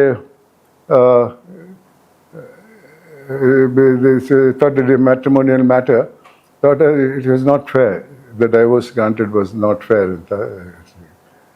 then I called them to my chambers. I spoke to them for 2 days, not during the court hours but afterwards. I told them the consequences of the divorce and what will happen to this thing. ಅವಳ life ಹೋಯ್ತು, ನೀವು ಇನ್ನೆಲ್ಲೋ ಹೋಗ್ತೀರಾ, ಅಲ್ಲಿ ಬಂದವಳು ಅವಳು ಇವರಿಗಿಂತ better ಇರಲಿಲ್ಲ. ಆವಾಗ ನಿಮ್ಮ ಲೈಫಲ್ಲಿ ಏನೂ ಇಲ್ಲ, ಮಕ್ಕಳಿಗೆ ಏನು ಮಾಡೋಕ್ಕೆ ನಿಮ್ಮಿಂದ ಸಹಾಯ ಮಾಡೋಕ್ಕೆ ಸಾಧ್ಯವಿಲ್ಲ. ಅದಕ್ಕೆ ಎಷ್ಟು some give and take this thing ಇದೆ. ತಪ್ಪಿದ್ರೆ ಮಾತಾಡಿ, ಆದರೆ ಗಲಾಟೆ ಮಾಡಬೇಡಿ. I have tried. I don't know whether they are still continuing or not and all, but I have tried to. I have my own views about matrimonial disputes and others, and even in regard to criminal cases, I have my own views in the matter. I have tried different ways of this thing. In one political matter, my elected representative was involved in a murder. Now, murder case normally bail is refused. Whether ultimately he may be acquitted. You read in the papers, 45 ವರ್ಷ ನಂತರ ಖುಲಾಸೆ ಮಾಡ್ತಾರೆ, ಅದೆಲ್ಲ ಬರ್ತಾ ಇರ್ತದೆ ಪೇಪರ್ಗಳಲ್ಲಿ. ಆದರೂ this is what is happening in reality. They have no change in the matter. ಈ ಒಂದು ಕೇಸಲ್ಲಿ ಅವ್ರಿಗೆ ಬೇಲ್ ಕೊಟ್ಟಿದ್ರು. ಬೇಲ್ ಕೊಟ್ಟಾಗ ಅವ್ರು ಏನು ಮಾಡ್ತಾರೆ, he misuses the power during this thing. So next application for ಇದಕ್ಕೆ ಹಾಕಿದ್ರು, cancellation of bail. Court cancelled the bail and put him in a prison. ಅಲ್ಲಿ ಇವರು ಇಷ್ಟ ಬಂದಂಗೆ ಮನೆಗೆ ಹೋಗೋದು, ಇಲ್ಲದ್ರೆ ಎಲ್ಲ ಪಾರ್ಟಿಗೆ ಹೋಗೋದು, ಎಲ್ಲ ಹೋಗೋದು, ಎಲ್ಲದ ನಡೀತಾ ಇತ್ತು. ಜೈಲಲ್ಲಿ ಇದ್ರು ಕೂಡ. ಅದನ್ನ ಚಾಲೆಂಜ್ ಮಾಡಿದ್ರು, ಸುಪ್ರೀಂ ಕೋರ್ಟಿಗೆ ಬಂದಿತ್ತು. ನಾನು ಆವಾಗ ಅವರು ಏನು ಮಾಡಿದ್ರು, ಬೇಲ್ ಕ್ಯಾನ್ಸಲ್ ಮಾಡಿದರು. ಆವಾಗ ಇವರು ಅರ್ಜಿ ಹಾಕ್ತಾರೆ, ನನಗೆ ಈ ಸಿಕ್ಕಿದೆ, ಈ ರೋಗ ಇದೆ, ಈ ಇದೆ. ಇದು by any chance Bihar related? I know. Okay. All India Institute of Medical ಸೈನ್ಸ್ಗೆ ತರ್ತಾರೆ, ಅಲ್ಲಿ ತಿಹಾರ್ ಜೈಲಲ್ಲಿ ಇರ್ತಾರೆ. ಆದರೆ ಜೈಲಲ್ಲ, ಅವ್ರಿಗೆ ಬೇಲ್ ಇತ್ತು, ಇಷ್ಟ ಬಂದಂಗೆ ಹೋಗ್ತಾರೆ, ಅಲ್ಲಿ ಇದು ಮಾಡ್ತಾರೆ. ಕೊನೆಗೆ ನಾನು cancel the bail, I said you will stay in so and so place in Bihar jail and ಅಂತ ಹೇಳಿದೆ. ಆಮೇಲೆ ಅಲ್ಲೂ ಅದನ್ನು ಇದು ಮಾಡೋಕ್ಕೆ ಹೊಡಿದ್ರು. ನನ್ನ ಹೆಸರು I send you to Trivandrum jail, I put you there ಅಂತ. ಆವಾಗ ನಿಮಗೆ ಎಲ್ಲಿ ಪವರ್ ಇದೆ? ನಾನು ಹೇಳಿದೆ, ನೀವು ಆಮೇಲೆ ಚಾಲೆಂಜ್ ಮಾಡಿ, ಸುಪ್ರೀಂ ಕೋರ್ಟಿಗೆ ಬಂದು ಬರ್ತದೆ ಅದು, ಚಾಲೆಂಜ್ ಮಾಡಿ ನಾನು ಮಾಡೋದಿದೆ ಅಂತ. ಆಮೇಲೆ they gave an undertaking, they will not leave Tihar jail. ಪಟ್ನಾದಿಂದ ತಿಹಾರ್ ಜೈಲಿಗೆ ಅಂದ್ರೆ ತಿಹಾರ್ ಜೈಲಿಂದ ನೀವು ಎಲ್ಲಾದರೂ ಹೊರಗೆ ಹೋಗಿ ಅರ್ಜೆನ್ಸಿಯಲ್ಲಿ ಹೋಗಬೇಕಾದ್ರೆ ಸುಪ್ರೀಂ ಕೋರ್ಟ್ನ ಪರ್ಮಿಷನ್ ತಗೊಂಡು ಹೋಗ್ಬೇಕು, ನೀವಾಗಿ ಹೋಗೋಕ್ಕಿಲ್ಲ ಅಂತ. ಓಹೋ, super, very nice sir. And which was the hardest judgment for you to take when you are a chief justice? Is there any case as such? Many of them are very difficult. You would have wanted to serve the other way around, but you are compelled to this thing. It will be very difficult for me to identify which particular case was the most difficult case. Many cases are difficult. I would rather, looking into the circumstances, acquit the person, but then that evidence may not be sufficient to acquit the thing. So I can't say my own feeling is like this, so I will acquit him and all. Correct. So sometimes I felt this difficult, but wherever I can, I have done it, you know. I have never done it based on my relationship. ನನಗೆ friendship ಇದ್ರೆ ಯಾವ ಕೇಸನ್ನು ನಾನು ಮುಟ್ಟಿಲ್ಲ. ಆವಾಗಲೇ ಹೇಳ್ತೀನಿ, ಈ case ನನ್ನ ಮುಂದೆ ಬರೋದು ಬೇಡ ಅಂತ. When I asked you about, heart says no and mind says yes, ಈಗ ನಿಮಗೆ ಗೊತ್ತಿರುತ್ತೆ ಅವನು ಪ್ರಾಬಬ್ಲಿ ಕೊಲೆ ಮಾಡಿಲ್ಲಪ್ಪ ಅಂತ ನಿಮಗೆ ಅನಿಸಿರುತ್ತೆ ಒಳಗಡೆ, ಗಟ್ ಫೀಲಿಂಗ್ ಇರ್ಬೋದು, ಅಥವಾ by looking at him, but the evidences prove that he is the murderer. You can't anything. The law requires you to assess the evidence not with your personal views and feelings and everything, but by the fact that it is available in evidence. ಇವಾಗ 10 ಜನ witnesses ಇದ್ರೆ ಅದರಲ್ಲಿ 8 ಜನ 9 ಜನ ಇಲ್ಲ ನಾನು ಕಂಡಿದ್ದೇನೆ, ಈ ರೀತಿ ಆಯ್ತು, ಅವರಿಗೆ ಸುಳ್ಳು ಹೇಳುವ ಯಾವುದೇ ಕಾರಣ ಇರಲಿಲ್ಲ ಅಂತ ಆದ್ರೆ ಅವ್ರನ್ನ ನಂಬಲೇಬೇಕಾಗ್ತದಲ್ಲ. ಕರೆಕ್ಟ್. ಇವಾಗ ಎಲ್ಲೋ ಚೂರಿ ಇಟ್ಕೊಂಡು ಮತ್ತೆ ಡಾಕ್ಟರ್ ಮೆಡಿಕಲ್ ಎವಿಡೆನ್ಸ್ ಪ್ರಕಾರ ಗುಂಡು ಹೊಡೆದ ಅಂತಂದ್ರೆ that is a different thing altogether. Okay sir, ನಾವು talking about your Lokayukta tenure. So ನಿಮಗೆ ತುಂಬ ನೀವು ಆಪರೇಷನ್ಸ್ ಎಲ್ಲ ಮಾಡಿದ್ದೀರಾ. ಸೊ ಲೋಕಾಯುಕ್ತ ಆದಾಗ ನಿಮಗೇನಾದರೂ ಥ್ರೆಟ್ಸ್ ಏನಾದರೂ ಇತ್ತ? Life threats to you or your family probably? ನನಗೆ ನಾನು ಲೋಕಾಯುಕ್ತನಾಗಿ ಸ್ವಲ್ಪ ಸಮಯದಲ್ಲಿ ಬಂದಾಗ ಡೈರೆಕ್ಟರ್ ಜನರಲ್ ಆಫ್ ಪೊಲೀಸ್ ಬಂದಿದ್ರು, ನಿಮಗೆ ಸೆಕ್ಯೂರಿಟಿ ಕೊಡ್ತೇವೆ ಅಂತ. ನಾನು ರಿಟೈರ್ ಆದಮೇಲೆ ಕೂಡ ಬಂದರು, ನಿಮಗೆ ಸೆಕ್ಯೂರಿಟಿ ಕೊಡ್ತೇನೆ ಅಂತ. ನಾನು ಹೇಳಿದೆ, ಯಾವ ಸೆಕ್ಯೂರಿಟಿನೂ ಬೇಡ, ನನ್ನ ಹಣೆ ಬರೋದಲ್ಲಿ ಏನಾಗಿದೆ ಅದು ಆಗ್ತದೆ, ನಾನು ಒಬ್ಬನೇ. ನನಗೆ ಹೈಕೋರ್ಟಿಂದ ಪ್ರೋಟೋಕಾಲ್ ಕೊಡ್ತಾರೆ, ನಾನು ಯಾರನ್ನು ಕೇಳಿಲ್ಲ. ನನ್ನ ಮನೆಯಲ್ಲಿ ಸೆಕ್ಯೂರಿಟಿ ಪೊಲೀಸ್ನವರಿಲ್ಲ, ಯಾರಿಲ್ಲ. ನಮ್ಮ ಬಿಲ್ಡಿಂಗ್ ಸೆಕ್ಯೂರಿಟಿ ಇರ್ಬೋದು, ಬಟ್ ಯಾರು ಇಲ್ಲ, ಯಾರನ್ನ ಇಟ್ಕೊಂಡಿಲ್ಲ ನಾನು. ಆಗೋದಿದ್ರೆ ಆಗ್ತದೆ ಅಂತ. ನಿಮಗೆ ಯಾರಾದ್ರೂ ಲಂಚ ಕೊಡೋದಕ್ಕೆ ಬಂದಿದ್ರಾ? ಕೊಡಕ್ಕೆ ಬಂದಿದ್ರು, ಥ್ರೆಟ್ ಬಂದಿದೆ, ಮರ್ಡರ್ ಥ್ರೆಟ್ ಬಂದಿದೆ. ಯಾರಕ್ಕೆ ಯಾವ್ದಕ್ಕೆ ಥ್ರೆಟ್ ಇದ್ದೊಂದೇನಾದ್ರೂ ಇನ್ಸಿಡೆಂಟ್ ಹೇಳ್ಬೋದಾ? ಯಾವ ನಾನು ಕರಪ್ಷನ್ ನಲ್ಲಿ ಬಹಳಷ್ಟು ಪಾಲಿಟಿಕ್ಸ್ ಇದು ಮಾಡ್ತಾ ಇದ್ದೆ. ಅದನ್ನು ಜಡ್ಜ್ಮೆಂಟ್ ಕೊಡುವಾಗ ಯಾರ ಹತ್ರ ಅದು ಡಿಕ್ಟೇಟ್ ಮಾಡ್ಬೇಕಲ್ಲ, ಅಲ್ಲಿಂದ ಹೋಗ್ತಾ ಇತ್ತು ನ್ಯೂಸು, ನಿಮ್ಮ ಹೆಸರು ಬರ್ತದೆ, ನಿಮ್ಮ ಹೆಸರು ಬರ್ತದೆ, ನಿಮ್ಮ ಹೆಸರು ಬರ್ತದೆ ಅಂತ. ಅಂಡ್ ಇದೆ ಪರವಾಗಿಲ್ಲ ಬರ್ತಾ ಇದ್ರು ಅಂತ ಗೊತ್ತಿತ್ತು. ಬರ್ತಾ ಇದ್ರು ನಾನು ಹೇಳ್ತಾ ಇದ್ದೆ, ನಿಮ್ಮ ಇನ್ನೊಂದ್ಸಲ ಈ ಮನೆಗೆ ಬಂದ ನಾನು CCTV ಕ್ಯಾಮ್ರಾ ಹಾಕಿದ್ದೇನೆ, ನಾನು ದುಡ್ಡು ಕೊಟ್ಟು ತಗೊಳ್ಳೋನಾದ್ರೆ ಅದು ಹಾಕಲ್ಲ ಅಲ್ಲಿ. ನಿಮಗೆ ಲಂಚ ಕೊಡೋದಕ್ಕೆ ಬಂದಿದ್ರು ಅವರು ಬಿಫೋರ್ ದ ಜಡ್ಜ್ಮೆಂಟ್? ಹೌದು. 3 ಜನ ಮುಖ್ಯಮಂತ್ರಿಗಳ ವಿರುದ್ಧ ಕೊಟ್ಟಿದ್ದೇನೆ, 7 ಜನ ಮಂತ್ರಿಗಳ ವಿರುದ್ಧ ಕೊಟ್ಟಿದ್ದೇನೆ, ಸುಮಾರು 16-17 MLAs, MPs, MLCs ವಿರುದ್ಧ ಕೊಟ್ಟಿದ್ದೇನೆ. ಅದಕ್ಕಾಗಿ ನೀವು ಇವತ್ತು ಬಂದಿದ್ರ ನನ್ನ ಹತ್ರ. ಸೊ ಥ್ರೆಟ್ಸ್ ಯಾವಾಗ ಬಂದಿತ್ತು ಸರ್? ಫೋನಲ್ಲಿ ಹೇಳ್ತಾರೆ, ನಿಮ್ಮನ್ನು ನೋಡ್ಕೊಳ್ತೇವೆ, ನಿಮ್ಗೆ ಅದು ಮಾಡ್ತೇವೆ, ನಿಮ್ಗೆ ಇದು ಮಾಡ್ತೇವೆ ಅಂತ. ಆಗೋದಾಗ್ತದಪ್ಪ, ನೀವು ಮಾಡಿದ್ರೆ ಯಾವ ಹುದ್ದೆಯಲ್ಲೂ ಇದಕ್ಕೆ ಎದುರಿಲ್ಲ. Let me give you one hypothetical situation, because you are more lenient towards anti corruption. Let's assume one situation sir, 1947 ಇಂದ ಇಲ್ಲಿವರೆಗೂ ಇಂಡಿಯಾದಲ್ಲಿ ಏನಾದರೂ 0% ಕರಪ್ಷನ್ ಇತ್ತು ಅಂದಿದ್ರೆ ಇವಾಗ ಇಂಡಿಯಾದ ಸ್ಥಿತಿ ಹೇಗಿರ್ತಿತ್ತು? ಎಕನಾಮಿಕಲಿ ಆಗಿರ್ಬೋದು, ಸೋಷಿಯಲಿ ಆಗಿರ್ಬೋದು. What could be the India's position in the world? Indian rupee would have been more valuable than the dollar. ಇವತ್ತು $1ಗೆ 97 ರೂಪಾಯಿ ಆಗಿದೆ. ಹೌದು. ಬಹಳ ಹಿಂದೆ ಅಲ್ಲ, ನಾನು ಹೈಕೋರ್ಟ್ ಜಡ್ಜ್ ಆಗಿದ್ದಾಗ $1ಗೆ 4.25 ರೂಪಾಯಿ ಇತ್ತು. ಇವತ್ತು 97+. ಕರೆಕ್ಟ್. ಯಾಕೆ? ಅಕ್ರಮವಾಗಿ ಮಾಡುವಂಥ ಸಂಪಾದನೆ ಜಾಸ್ತಿ ಆಗಿದೆ, ಆ ರೂಪಾಯಿಯ ಬೆಲೆ ಅದರಿಂದ ಕಮ್ಮಿ ಆಗಿದೆ. ಆದರೆ ಅಂಥವರು ರೂಪಾಯಿ ಕೊಟ್ಟು ಇದು ಡಾಲರನ್ನು ಖರೀದಿ ಮಾಡ್ತಾರೆ. ಯಾವಾಗಲೂ ಜಾಸ್ತಿ ಕೊಡ್ತೇವೆ ಜಾಸ್ತಿ, ಅದರಿಂದಾಗಿ ಈ ಜಾಸ್ತಿ ಆಗಿದೆ ಹೊರತು otherwise American dollar is nothing more valuable than India. It's mainly because of corruption. And corruption is made by a common man only, majorly. Everybody. When it goes to richer people, it becomes in crores. ಇನ್ನು ಸಾಮಾನ್ಯ man ಇವನ್ $10, $20, $30, $30 ಅವ್ನು ಕೊಡ್ತಾನೆ. ಎಲ್ಲಿಗೆ $1 ಕೊಡ್ಬೇಕು, ಅಲ್ಲಿ $10 ಕೊಡ್ತಾನೆ. Q ಅಲ್ಲಿ ನಿಂತ್ಕೊಳಕ್ ಆಗಲ್ಲ ಅಂದ್ರೆ $200 ಕೊಟ್ಟು ಕೆಲಸ ಮಾಡಿಸ್ತಾರೆ. ಎಲ್ಲದಕ್ಕಿದೆ. Okay. So what is your opinion? Because you have been in a Lokayukta. My thing is, in every walk of life, this greed has overtaken fairness and truth. What a statement. Super. ಅದರಿಂದಾಗಿ ಇವತ್ತು ಪ್ರಾಮಾಣಿಕನಿಗೆ ಆತನ ಸಂಬಳದಿಂದ ಇನ್ನೇನು ಜಾಸ್ತಿ ಸಿಗಲ್ಲ. ಆತ ಯಾವ ರೀತಿಯಲ್ಲಿ ತನ್ನ ಜೀವನ ಮುಂದುವರಿಸಬೇಕು ಅನ್ನೋದನ್ನ ಅವನು ಯೋಚನೆ ಮಾಡಿ ಸ್ಯಾಕ್ರಿಫೈಸ್ ಮಾಡಿದ್ರೆ ಮಾತ್ರ ಪ್ರಾಮಾಣಿಕನಾಗಿ ಉಳಿತಾನೆ, ಇಲ್ಲದೆ ಇದ್ರೆ ಇಲ್ಲ. ಕರೆಕ್ಟ್. ಸೊ ನೀವು ಬೆಳಕೇರಿ ಪೋರ್ಟ್ ಒಂದು ಕೇಸ್ ಇದನ್ನ ಮಾಡಿದ್ರಿ, 8 lakh tons of iron ore ಹಿಡಿದಿದ್ರಿ.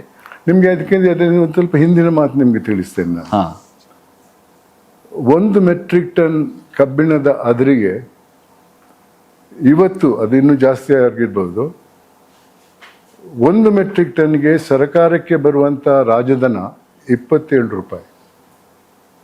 ನಾನು ಲೋಕಾಯುಕ್ತನಾಗಿದ್ದಾಗ ಅದೇ 1 ಮೆಟ್ರಿಕ್ ಟನ್ 27 ರೂಪಾಯಿಗೆ ಖರೀದಿ ಮಾಡಿದಂತ ಅದರನ್ನ ನನ್ನ ಕಾಲದಲ್ಲಿ 7,000ದಿಂದ 7,500 ರೂಪಾಯಿಗೆ ಮಾರ್ತಾ ಇದ್ರು. ಎಕ್ಸ್ಪೋರ್ಟ್ ಮಾಡ್ತಿದ್ರು.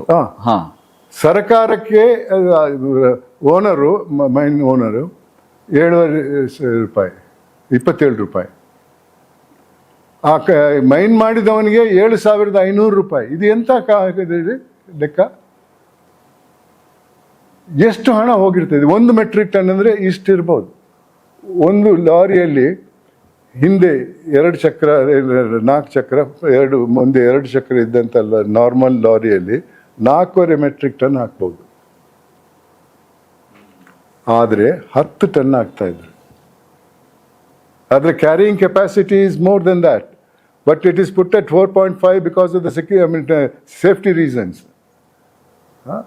ಆಯ್ತಾ? ಅದರಲ್ಲಿ ಮಲ್ಟಿಪಲ್ ವೆಹಿಕಲ್ಸ್ ಬಂದಿದೆ ಇವಾಗ. 20 ಟನ್ನು ಟೈರ್ಸು, 18 ಟೈರ್ಸು, 15 ಟೈರ್ಸು, ಈ ರೀತಿ ಇದೆ. ಅದರಲ್ಲಿ ಆ ಟನ್ನಿಗಿಂತ 3 ಪಾಲು ಜಾಸ್ತಿ ಆಗ್ತಾ ಇದೆ. 50 ಟನ್ ಹಾಕೋದ್ರಲ್ಲಿ 150 ಟನ್ ಹಾಕ್ತಾರೆ. ಇದು ಎಂಥ ಬಿಸ್ನೆಸ್ ಹೇಳಿ? ಇದಕ್ಕಾಗಿ ಎಲ್ಲ ಥರದ ಅನ್ಯಾಯಗಳನ್ನು ಮಾಡ್ತಾ ಇದ್ರು. ಎಲ್ಲಿ ಜಾಸ್ತಿ ಇಲ್ಲಿಗಲ್ ಮೈನಿಂಗ್ ಆಗ್ತಾ ಇದೆಯೋ ಅಲ್ಲಿ ಒಂದು ಕೇಸ್ ಕೂಡ ಪೊಲೀಸ್ನವ್ರು ರಿಜಿಸ್ಟರ್ ಮಾಡಲ್ಲ. ಎಷ್ಟು ಲಾಭ ಇದೆ? ಅದನ್ನೆಲ್ಲರಿಗೂ ಹಂಚ್ಬೋದು. ಆತ 7,500 ರೂಪಾಯಲ್ಲಿ ಒಂದು 5,000 ಆದರೂ ಕೊಟ್ಟರು 2,500 ರೂಪಾಯಿ ಅನ್ಗುವಂತಲ್ಲ. ನಾವು ಖರ್ಚು ಮಾಡುವುದು 27 ರೂಪಾಯಲ್ಲಿ ಕೆಲಸದವ್ರಿಗೆ ಕೊಡುವುದು, ರೋಡ್ ಟ್ಯಾಕ್ಸ್ ಕಟ್ಟುವುದು, ಇದರಲ್ಲೆಲ್ಲ ಕೊಡ್ತಾರೆ. ಮತ್ತು ಉಳಿತದಲ್ಲ. That's why they have become rich beyond explanation. ಯಾವ್ಯಾವ ಥರದ ಕಾನೂನುಗಳನ್ನು ಮಾಡ್ತಾ ಇದ್ರು, നല്ല ಕೆಲಸಗಳನ್ನು. ಒಂದು ಡಿಸ್ಟ್ರಿಕ್ಟಲ್ಲಿ, ಅದೆಲ್ಲ ನಾನು ಹೇಳಿದ್ದೇನೆ, ಪೇಪರಲ್ಲಿ ಬಂದು ನಿಮ್ಗೆ ಗೊತ್ತಾಗ್ಬೋದು. ನಮ್ಮ ಕರ್ನಾಟಕದ ಜಮೀನಲ್ಲಿ ಅಕ್ರಮ ಗಣಿಗಾರಿಕೆ ಮಾಡುವುದು, ಅದನ್ನು ದಾಖಲೆಗಳಲ್ಲಿ ತೋರಿಸುವುದು ಆಂಧ್ರ ಪ್ರದೇಶದಿಂದ ಇದು ಮಾಡಿದ್ದಂತ. ಇಲ್ಲಿ ₹1 ಕೂಡ ಕೊಡೋಕ್ಕಿಲ್ಲ, 27 ರೂಪಾಯಿ ಕೂಡ ಕೊಡೋಕ್ಕಿಲ್ಲ. ಕರ್ನಾಟಕದಾದರೂ ತೋರಿಸುವುದು ಆಂಧ್ರ ಪ್ರದೇಶದಿಂದ ಅಂತ, ಅಲ್ಲೇನೋ ಒಂದಿಷ್ಟು ಕೊಡುವುದು ಮತ್ತೆ ತಗೊಂಡು ಹೋಗುವುದು ಅಲ್ಲಿಗೆ. ಈ ಒಂದು ಪ್ರೋಸೆಸ್ಸಲ್ಲಿ ಎಷ್ಟೊಂದು ಆಕ್ಸಿಡೆಂಟ್ ಆಗ್ತಿದೆ, ಎಷ್ಟು ಜನ ಸಾಯ್ತಾರೆ, ಎಷ್ಟು ಜನರಿಗೆ ಅನ್ಯಾಯ ಆಗ್ತದೆ. ಯಾರಾದರೂ ಪೊಲೀಸ್ ಕಂಪ್ಲೇಂಟ್ ಕೊಟ್ಟರೆ ನಾಳೆ ಅವನ ಪತ್ತೆ ಇಲ್ಲ. ಯಾವ ಕಾನೂನು ಕೂಡ ಆ ಜಾಗದಲ್ಲಿ ಇದಾಗ್ತಿಲ್ಲ. ಭಾಳ ದೊಡ್ಡ ದೇವರ ಭಕ್ತರು, ಅಲ್ಲೊಂದು ದೇವಸ್ಥಾನ ಇತ್ತು. ಆ ಗಡಿಯನ್ನ ರಿಲೀಸ್ ಮಾಡಬೇಕು ಅನ್ನೋದ್ರಲ್ಲಿ ಆ ದೇವಸ್ಥಾನವನ್ನೇ ಯೂಸ್ ಮಾಡಿದ್ರು. ಅಂದ್ರೆ ದೇವರ ಮೇಲೆ ಇರುವ ನಂಬಿಕೆ ದುಡ್ಡು ಓವರ್ಟೇಕ್ ಮಾಡ್ಬಿಡ್ತು ಅದನ್ನ, ಆಸೆ ಅನ್ನೋದು.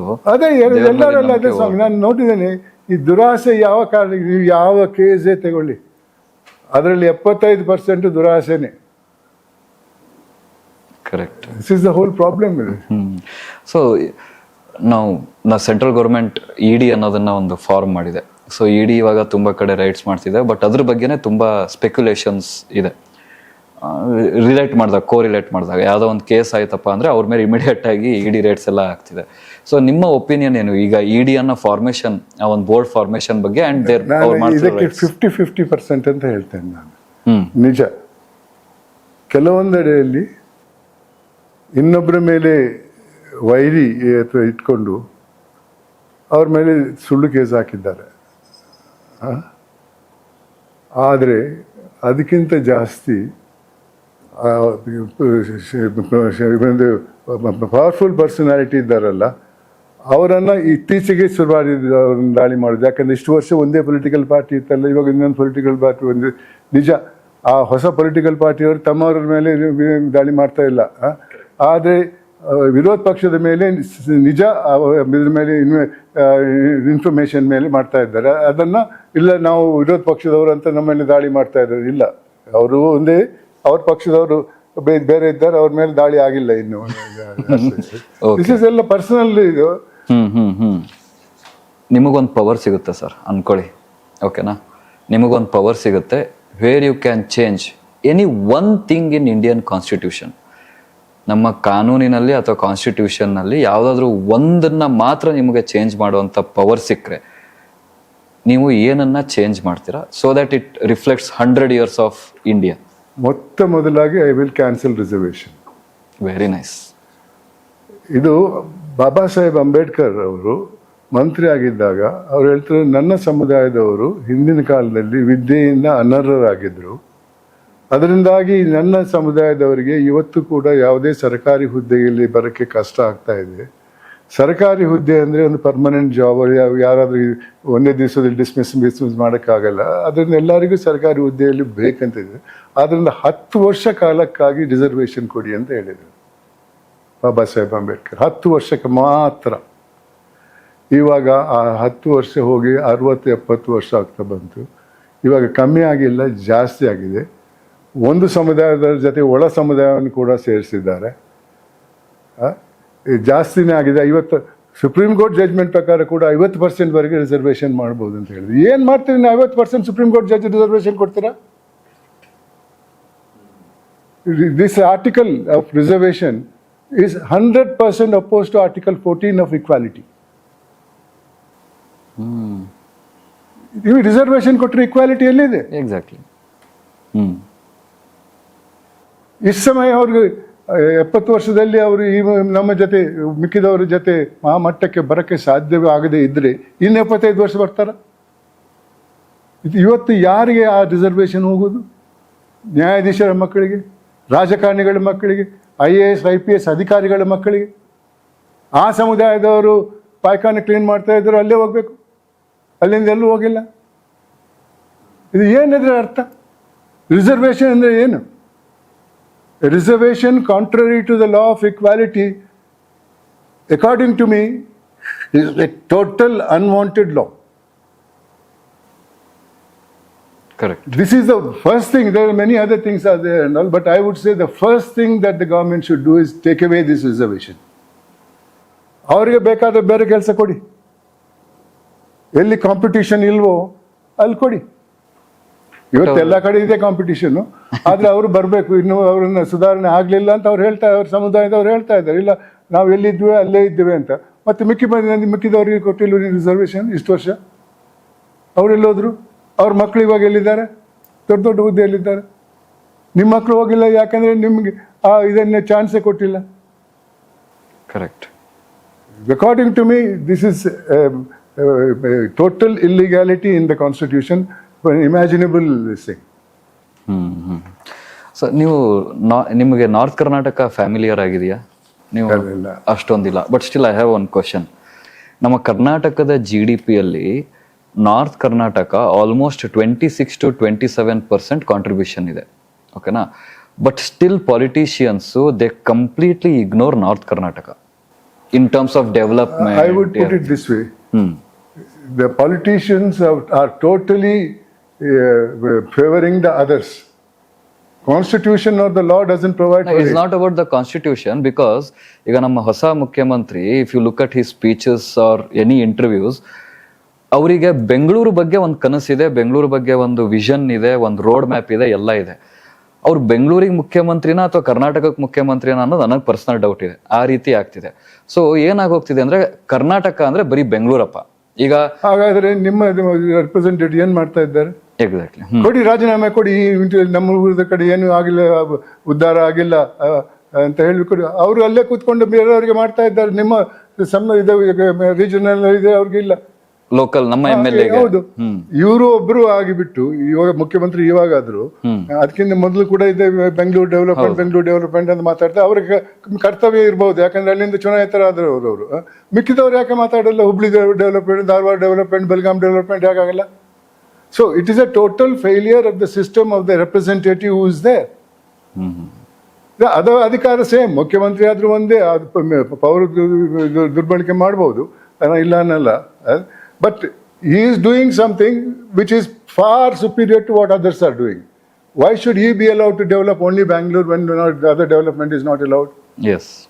ಅದರಲ್ಲೂ ಕೂಡ ನೀವು ನೋಡಿರ್ಬೋದು, ಎಲ್ಲ ಮಂತ್ರಿಗಳಿಗೆ ಆ ಡೆವಲಪ್ಮೆಂಟೇ ಬೇಕು. ಕರೆಕ್ಟ್. ಹೌದು. ಇವತ್ತು ಕೃಷ್ಣ ಬೈರೇಗೌಡರು ಇನ್ನೊಂದು ಹೇಳ್ತಾರೆ, ನನ್ಗೆ ಕೊಟ್ಟದ್ರಲ್ಲಿ ಅದಿಲ್ಲ, ಇದಿಲ್ಲ, ಹಿಂದೆ ಅವರು ಇನ್ನೊಬ್ರು ಮಂತ್ರಿ ನನ್ಗೆ ಅದು ಕೊಡ್ಲಿಲ್ಲ ಅಂತ ರಾಜೀನಾಮೆ ಕೊಟ್ಟರು. ಹೋಲ್ ಐಡಿಯಾ ಇಸ್ ಇದ್ರಲ್ಲಿ ನನಗೇನಿದೆ ಅಂತ ಕೊಡ್ರಿ. ಏನಾದ್ರು ಡ್ರೈನೇಜ್ ವರ್ಕ್ ಆದ್ರೂ ಕೊಡಿ, ಅದಾದ್ರೂ ಮಾಡಿ, ಎಷ್ಟಾದ್ರೂ ನೋಡೋಣ ಎಷ್ಟು ಮಾಡ್ತೀರಿ ಅಂತ. ಸರ್, ಬಟ್ ಏನಾಗಿದೆ ಗೊತ್ತಾ, ಕರ್ನಾಟಕ ಈಗ ನಾನು ಹೇಳ್ದಂಗೆ ಕರ್ನಾಟಕ ಅಂದ್ರೆ ಬರೀ ಬ್ಯಾಂಗ್ಳೂರ್ ಅನ್ನೋ ತರ ಆಗಿದೆ. ಫಾರ್ ಎಕ್ಸಾಂಪಲ್, ಕೇರಳ ಅಂತ ಬಂದಾಗ ಕ್ಯಾಲಿಕಟ್ ಇದೆ, ಕೊಚ್ಚಿನ್ ಇದೆ, ತ್ರಿವೆಂಡ್ರಮ್ ಇದೆ, ಮತ್ತೊಂದಿದೆ. ಮಹಾರಾಷ್ಟ್ರ ಅಂತ ಬಂದಾಗ ಮುಂಬೈ ಇದೆ, ಪುಣೆ ಇದೆ. ಸ್ವಾಮಿ ಇದನ್ನು ಸಪೋರ್ಟ್ ಮಾಡುವುದಲ್ಲ. I am pointing out the failure of the representative. I agree with your point, but what could be the major reason why all the politicians because he is more influential, he has become more influential than the others. So far as his district is concerned, the local MLA is the representative. He should ask the question in the assembly, ಅಲ್ಲಿ ಇಷ್ಟು development ಕೊಟ್ಟಿದ್ದಾರೆ, ಇಷ್ಟು development ಆಗಿದೆ, ನನ್ನ ಕಾನ್ಸ್ಟಿಟ್ಯೂನ್ಸಿಯಲ್ಲಿ ಯಾಕೆ ಆಗಿಲ್ಲ? ಅವ್ರು ಕೇಳದೇ ಇರ್ಬೋದು. ಹೌದು, ಕೇಳಿದ್ರೆ ಯಾಕೆ ಆಗಲ್ಲ? So the biggest defaulter is the person in charge of the constituency, and also maybe the IAS representative who is there, who should advise him in what way it should be brought about and all that thing. Okay. And ಇವತ್ತು ಅವ್ರು ಬಹಳ popular ಆಗಿದ್ದಾರಲ್ಲ, ಆ ಒಂದು ಇದ್ರ ಬೆನ್ನೆಲೆಯಲ್ಲಿ ಮುಖ್ಯಮಂತ್ರಿ ಆಗಿದ್ದಾರೆ. So failure of system. ನೀವು ಅಣ್ಣಾ ಹಜಾರೆ ಜೊತೆಗೆ ಮೂಮೆಂಟಲ್ಲೂ ಇದ್ರಿ, but I am sure you would have got up offer to become a politician. But why didn't you enter politics? ನನ್ನ ತಂದೆಯವರು ಪಾಲಿಟಿಕ್ಸಲ್ಲಿ ಇದ್ದರು. ತದನಂತರ ಅವರು he left politics, concentrated on his profession. Then he became a judge. All the more reason he should be away from politics. He continued to be in politics. He didn't. ಆಮೇಲೆ ಅವರು chief justice ಆಗಬೇಕಾಗಿತ್ತು. For some reason or other ಅವರನ್ನು supersede ಮಾಡಿ ಅವರ ಜೂನಿಯರ್ಗೆ chief justice ಕೊಟ್ಟರು. ಅವ್ರು continue ಮಾಡಿಲ್ಲ, resign ಮಾಡಿದರು. ಆ ರಿಸೈನ್ ಮಾಡಿದ ಹಠದಿಂದ ಮುಂದಿನ ಎಲೆಕ್ಷನ್ನಲ್ಲಿ ಅವರು ನಿಂತರು, ಗೆದ್ದರು, ಸ್ಪೀಕರ್ ಆದರು, ಲೋಕಸಭೆ ಸ್ಪೀಕರ್ ಆದರು. ಮತ್ತು ಎರಡನೇ ಟರ್ಮಲ್ಲಿ ನಿಂತರು, ಎಲೆಕ್ಷನ್ಗೆ ಸೋತೋದ್ರು. ಅವ್ರು ನಿಂತಾಗಲೇ ನಾವೆಲ್ಲ ಹೇಳಿದ್ವಿ, ಬೇಡಪ್ಪ, ನಿಮ್ಮ ಪೆನ್ಷನ್ ಬರ್ತದೆ, ನೀವು ನಿಮ್ಮಷ್ಟಕ್ಕೆ ಇದ್ಬಿಡಿ, ವಯಸ್ಸಾಯಿತು, ಯಾಕೆ ಇದೆ ಅಂತಂದರೆ, ಇಲ್ಲ ನನಗೆ ಮೋಸ ಮಾಡಿದ್ದಾರೆ, ನಾನು ಅದನ್ನು ಇದು ಮಾಡಬೇಕಂತ. ಮತ್ತು ಹೇಳೋಕ್ಕಾಗಲಿಲ್ಲ. ಅವರಷ್ಟಕ್ಕೆ ನಿರ್ಧಾರ ಮಾಡಿದರು. ಚುನಾವಣೆಗೆ ನಿಂತು ಗೆದ್ದರು, ಮತ್ತೆ ಸೋತರು. ಆವಾಗ ಅವ್ರಿಗೆ ಸ್ವಲ್ಪ ಅರ್ಥ ಆಯಿತು. ಮತ್ತು ನಿಂತರು, ಮತ್ತು ಹಳ್ಳಿಯಲ್ಲಿ ಹೋಗಿ ಸೆಟ್ಲ್ ಆದರು ರಾಜಕೀಯ. None of my brothers R my self R my sisters ever became A member of any political party. ಚುನಾವಣೆಗೆ ಹೋಗಿದ್ದೇವೆ, ನಮ್ಗೆ ಯಾರು ಸರಿಯಾದವರು ಅಂತ ನನ್ನ ವಿಚಾರ ನಾನು ಹೇಳ್ತಾ ಇದ್ದೇನೆ. ಮತ ಹಾಕಿದ್ದೇನೆ. ಅದು ರೂಲಿಂಗ್ ಪಾರ್ಟಿಯೇ ಇರ್ಬೋದು, ವಿರೋಧ ಪಕ್ಷದವರು ಇರ್ಬೋದು, ಯಾರಾದರೂ ಇರ್ಬೋದು. ಯಾರು ನನಗೆ ಸಹಾಯ ಮಾಡಬೇಕಂದ್ರೆ, because my life was controlled by certain policies which I made in. ಅದನ್ನು ನಾವು ಯಾರೂ ರಾಜಕೀಯಕ್ಕೆ ಬರಲಿಲ್ಲ. ನಾನು ಲೋಕಾಯುಕ್ತನಾದ ನಂತರ ಹಲವಾರು ಪಕ್ಷಗಳು ನನ್ನ ಹತ್ರ ಬಂದಿದ್ದು, ನೀವು ಚುನಾವಣೆಗೆ ನಿಲ್ಲಬೇಕಂತ. ನಾನು ಹೇಳಿದೆ, ನಾನು ಚುನಾವಣೆಗೆ ನಿಲ್ಲಲ್ಲ ಅಂತ. ಅದೇ ಸಮಯದಲ್ಲಿ ಅಣ್ಣಾ ಹಜಾರೆ ಅವರೊಬ್ಬ ಟ್ರಕ್ ಡ್ರೈವರ ಮಿಲಿಟ್ರಿಯಲ್ಲಿ ಕೆಲವು ಅನ್ಯಾಯದ ವಿರುದ್ಧ ಹೋರಾಟ ಮಾಡೋಕ್ಕೆ ಒಂದು ಸಂಸ್ಥೆಯನ್ನು ಕಟ್ಟಿದರು ಮರಾಠವಾಡದಲ್ಲಿ. ಅವ್ರ ಪರವಾಗಿ ಕೆಲವರು ನನ್ನ ಹತ್ರ ಬಂದರು. ನಾವೊಂದು ಮೂವ್ಮೆಂಟ್ ಮಾಡ್ತೀವಿ, ಇಂಡಿಯಾ ಎಗೇನ್ಸ್ಟ್ ಕರಪ್ಷನ್ ಅಂತ. ಅದರಲ್ಲಿ ನೀವು ಸೇರಬೇಕಂತ. ನಂದು ಒಂದು ಇಚ್ಛೆ ಇತ್ತು, ನನ್ನಿಂದ ಆದಂಥ ಸಹಾಯ ಮಾಡಬೇಕು, ಈ ಒಂದು ಸಿಸ್ಟಮನ್ನು ಬದಲಾಯಿಸಬೇಕು ಅನ್ನೋದರಲ್ಲಿ. ಆಚೆ ಈಚೆ ಯೋಚನೆ ಮಾಡಿದ್ರೆ ನಾನು ಸೇರಿಕೊಂಡೆ ಅದಕ್ಕೆ. ಅದು ಭಾಳ ಪಾಪ್ಯುಲರ್ ಆಯಿತು. ಕೆಲವು ಕಡೆ ಗೆಲ್ಲಕ್ಕೆ ಕೂಡ ಶುರು ಆಯಿತು ಅವರ ಹೆಸರಲ್ಲಿ ಇದು ಮಾಡಿದರೆ. ಆವಾಗ ಕೆಲವು ಪ್ರತಿಭಾವಂತ ವ್ಯಕ್ತಿಗಳು ನನ್ನ ಹತ್ರ ಬಂದಿದ್ದರು. ನಾವೊಂದು ಪಾರ್ಟಿ ಮಾಡ್ತೀವಿ, ಆಪ್ ಅಂತ. ಆ ಪಾರ್ಟಿಗೆ ನೀವು ಸೇರಬೇಕು, ನೀವು ಕರ್ನಾಟಕದಲ್ಲಿ ಯೋಜನೆ ಮಾಡಿ, ನಾನು ನಿಮಗೆಲ್ಲ ಸಪೋರ್ಟು ಎಲ್ಲ ಕಡೆಯಿಂದ ಕೊಡಿಸ್ತೇನೆ, ಮಾನಿಟ್ರಿ ಸಪೋರ್ಟು, ಆ ಸಪೋರ್ಟ್, ಈ ಸಪೋರ್ಟ್. ನಾನು ಹೇಳಿದೆ, ನಾನೊಬ್ಬ ನ್ಯಾಯಾಧೀಶನಾಗಿದ್ದವನು. ಅಣ್ಣಾ ಹಜಾರೆ ಅವ್ರ ಜೊತೆ ಬಂದದ್ದು as an exception to promote anti corruption work, not for politics. ಇದೆಲ್ಲ ಅದು ಪಾರ್ಟಿ ಒಳಗಡೆ ಇದ್ದರೆ ಕರಪ್ಷನ್ ಇಲ್ಲದೆ ನಡೆಯಲ್ಲ, ಅದು ಆಗಲ್ಲ ಅಂತ ಕಡಿ ಹೇಳಿಬಿಟ್ಟು ನಿಂತಿದ್ದಾರೆ. ಅವ್ರು ಆ ಪಾರ್ಟಿ ಮಾಡಿದರು. ನಿಮ್ಗೆಲ್ರಿಗೂ ಗೊತ್ತಿದೆ ಏನಿದೆ ಅಂತ, ನಾನು ಜಾಸ್ತಿ ಹೇಳೋಕ್ಕೆ ಹೋಗಿಲ್ಲ. ಇವತ್ತು ಅದರಿಂದ ಹೊರಗಿದ್ದಿದ್ದರಿಂದ ನನಗೆ ಇನ್ನೂ ಸ್ವಲ್ಪ ಗೌರವ ಇದೆ ಜನರಲ್ಲಿ. ಅಲ್ಲೇ ಇರ್ತಾ ಇದ್ರೆ ನನ್ನ ಗತಿ ಏನಾಗ್ತದೆ. So I have not joined any party, though I had offers from many parties and everything. I have not join. I will not join politics with everything. ನನಗೆ ಇವಾಗ 86 ವರ್ಷ, ಇನ್ನೇನು ನಿರ್ಧಾರಕ್ಕೆ ಬರೋಕ್ಕೆ ಏನೇ ಜಾಸ್ತಿ ಇದೆಯಲ್ಲ. But I have decided no, I have had my life and I am quite happy and content with that life and all. So I don't want any more power or any more. Very nice, sir. But you still give lectures in I lot of colleges. I go to still till I fell ill. No, I was still going, and ಅದೇ 1800ಕ್ಕೂ ಜಾಸ್ತಿ ಶಾಲಾ college. Almost 2000 colleges ನೀವು ಹೋಗಿ visit ಮಾಡಿದೀರಾ. ನಿಮಗೆ ಸುಸ್ತಾಗಲ್ವಾ? ಇಲ್ಲ, ಮನೆ ಸ್ವಲ್ಪ ರೆಕ್ಕೊಳ್ತಾಳೆ. ಇನ್ನು ರಾತ್ರಿ ಫ್ಲೈಟಲ್ಲಿ ಹೋಗ್ತೇನೆ, ಇಲ್ಲದ್ರೆ ವಾಪಸ್ ಬರುವಾಗ ಮಧ್ಯರಾತ್ರಿ ಆದಮೇಲೆ ಬರ್ತೇನೆ. ಟ್ಯಾಕ್ಸಿಯಲ್ಲಿ ಹೋಗ್ತೇನೆ. ಡ್ರೈವರ್ಗೆ ನಾನು ಕರೆಯಲ್ಲ, ಬೆಳಿಗ್ಗೆ ಆದ್ರೆ ರಾತ್ರಿ ಆದ್ರೆ ದಿನದಲ್ಲಿ ಮಾತ್ರ ಕರಿತೇನೆ, ಹೊರತಿಲ್ಲ. ಈ ಒಂದು ಘಟನೆ ನಡೆದಂತ ಡಾಕ್ಟರ್ ಹೇಳಿದ್ದಾರೆ, ಹೊರಗೆ ಹೋಗಬೇಡಿ, ಯಾಕಂದ್ರೆ my illness is something peculiar. ನಾನು ಸಡನ್ ಆಗಿ ನಿಂತಾಗ ನನ್ನ blood pressure comes down, so I feel giddy this thing.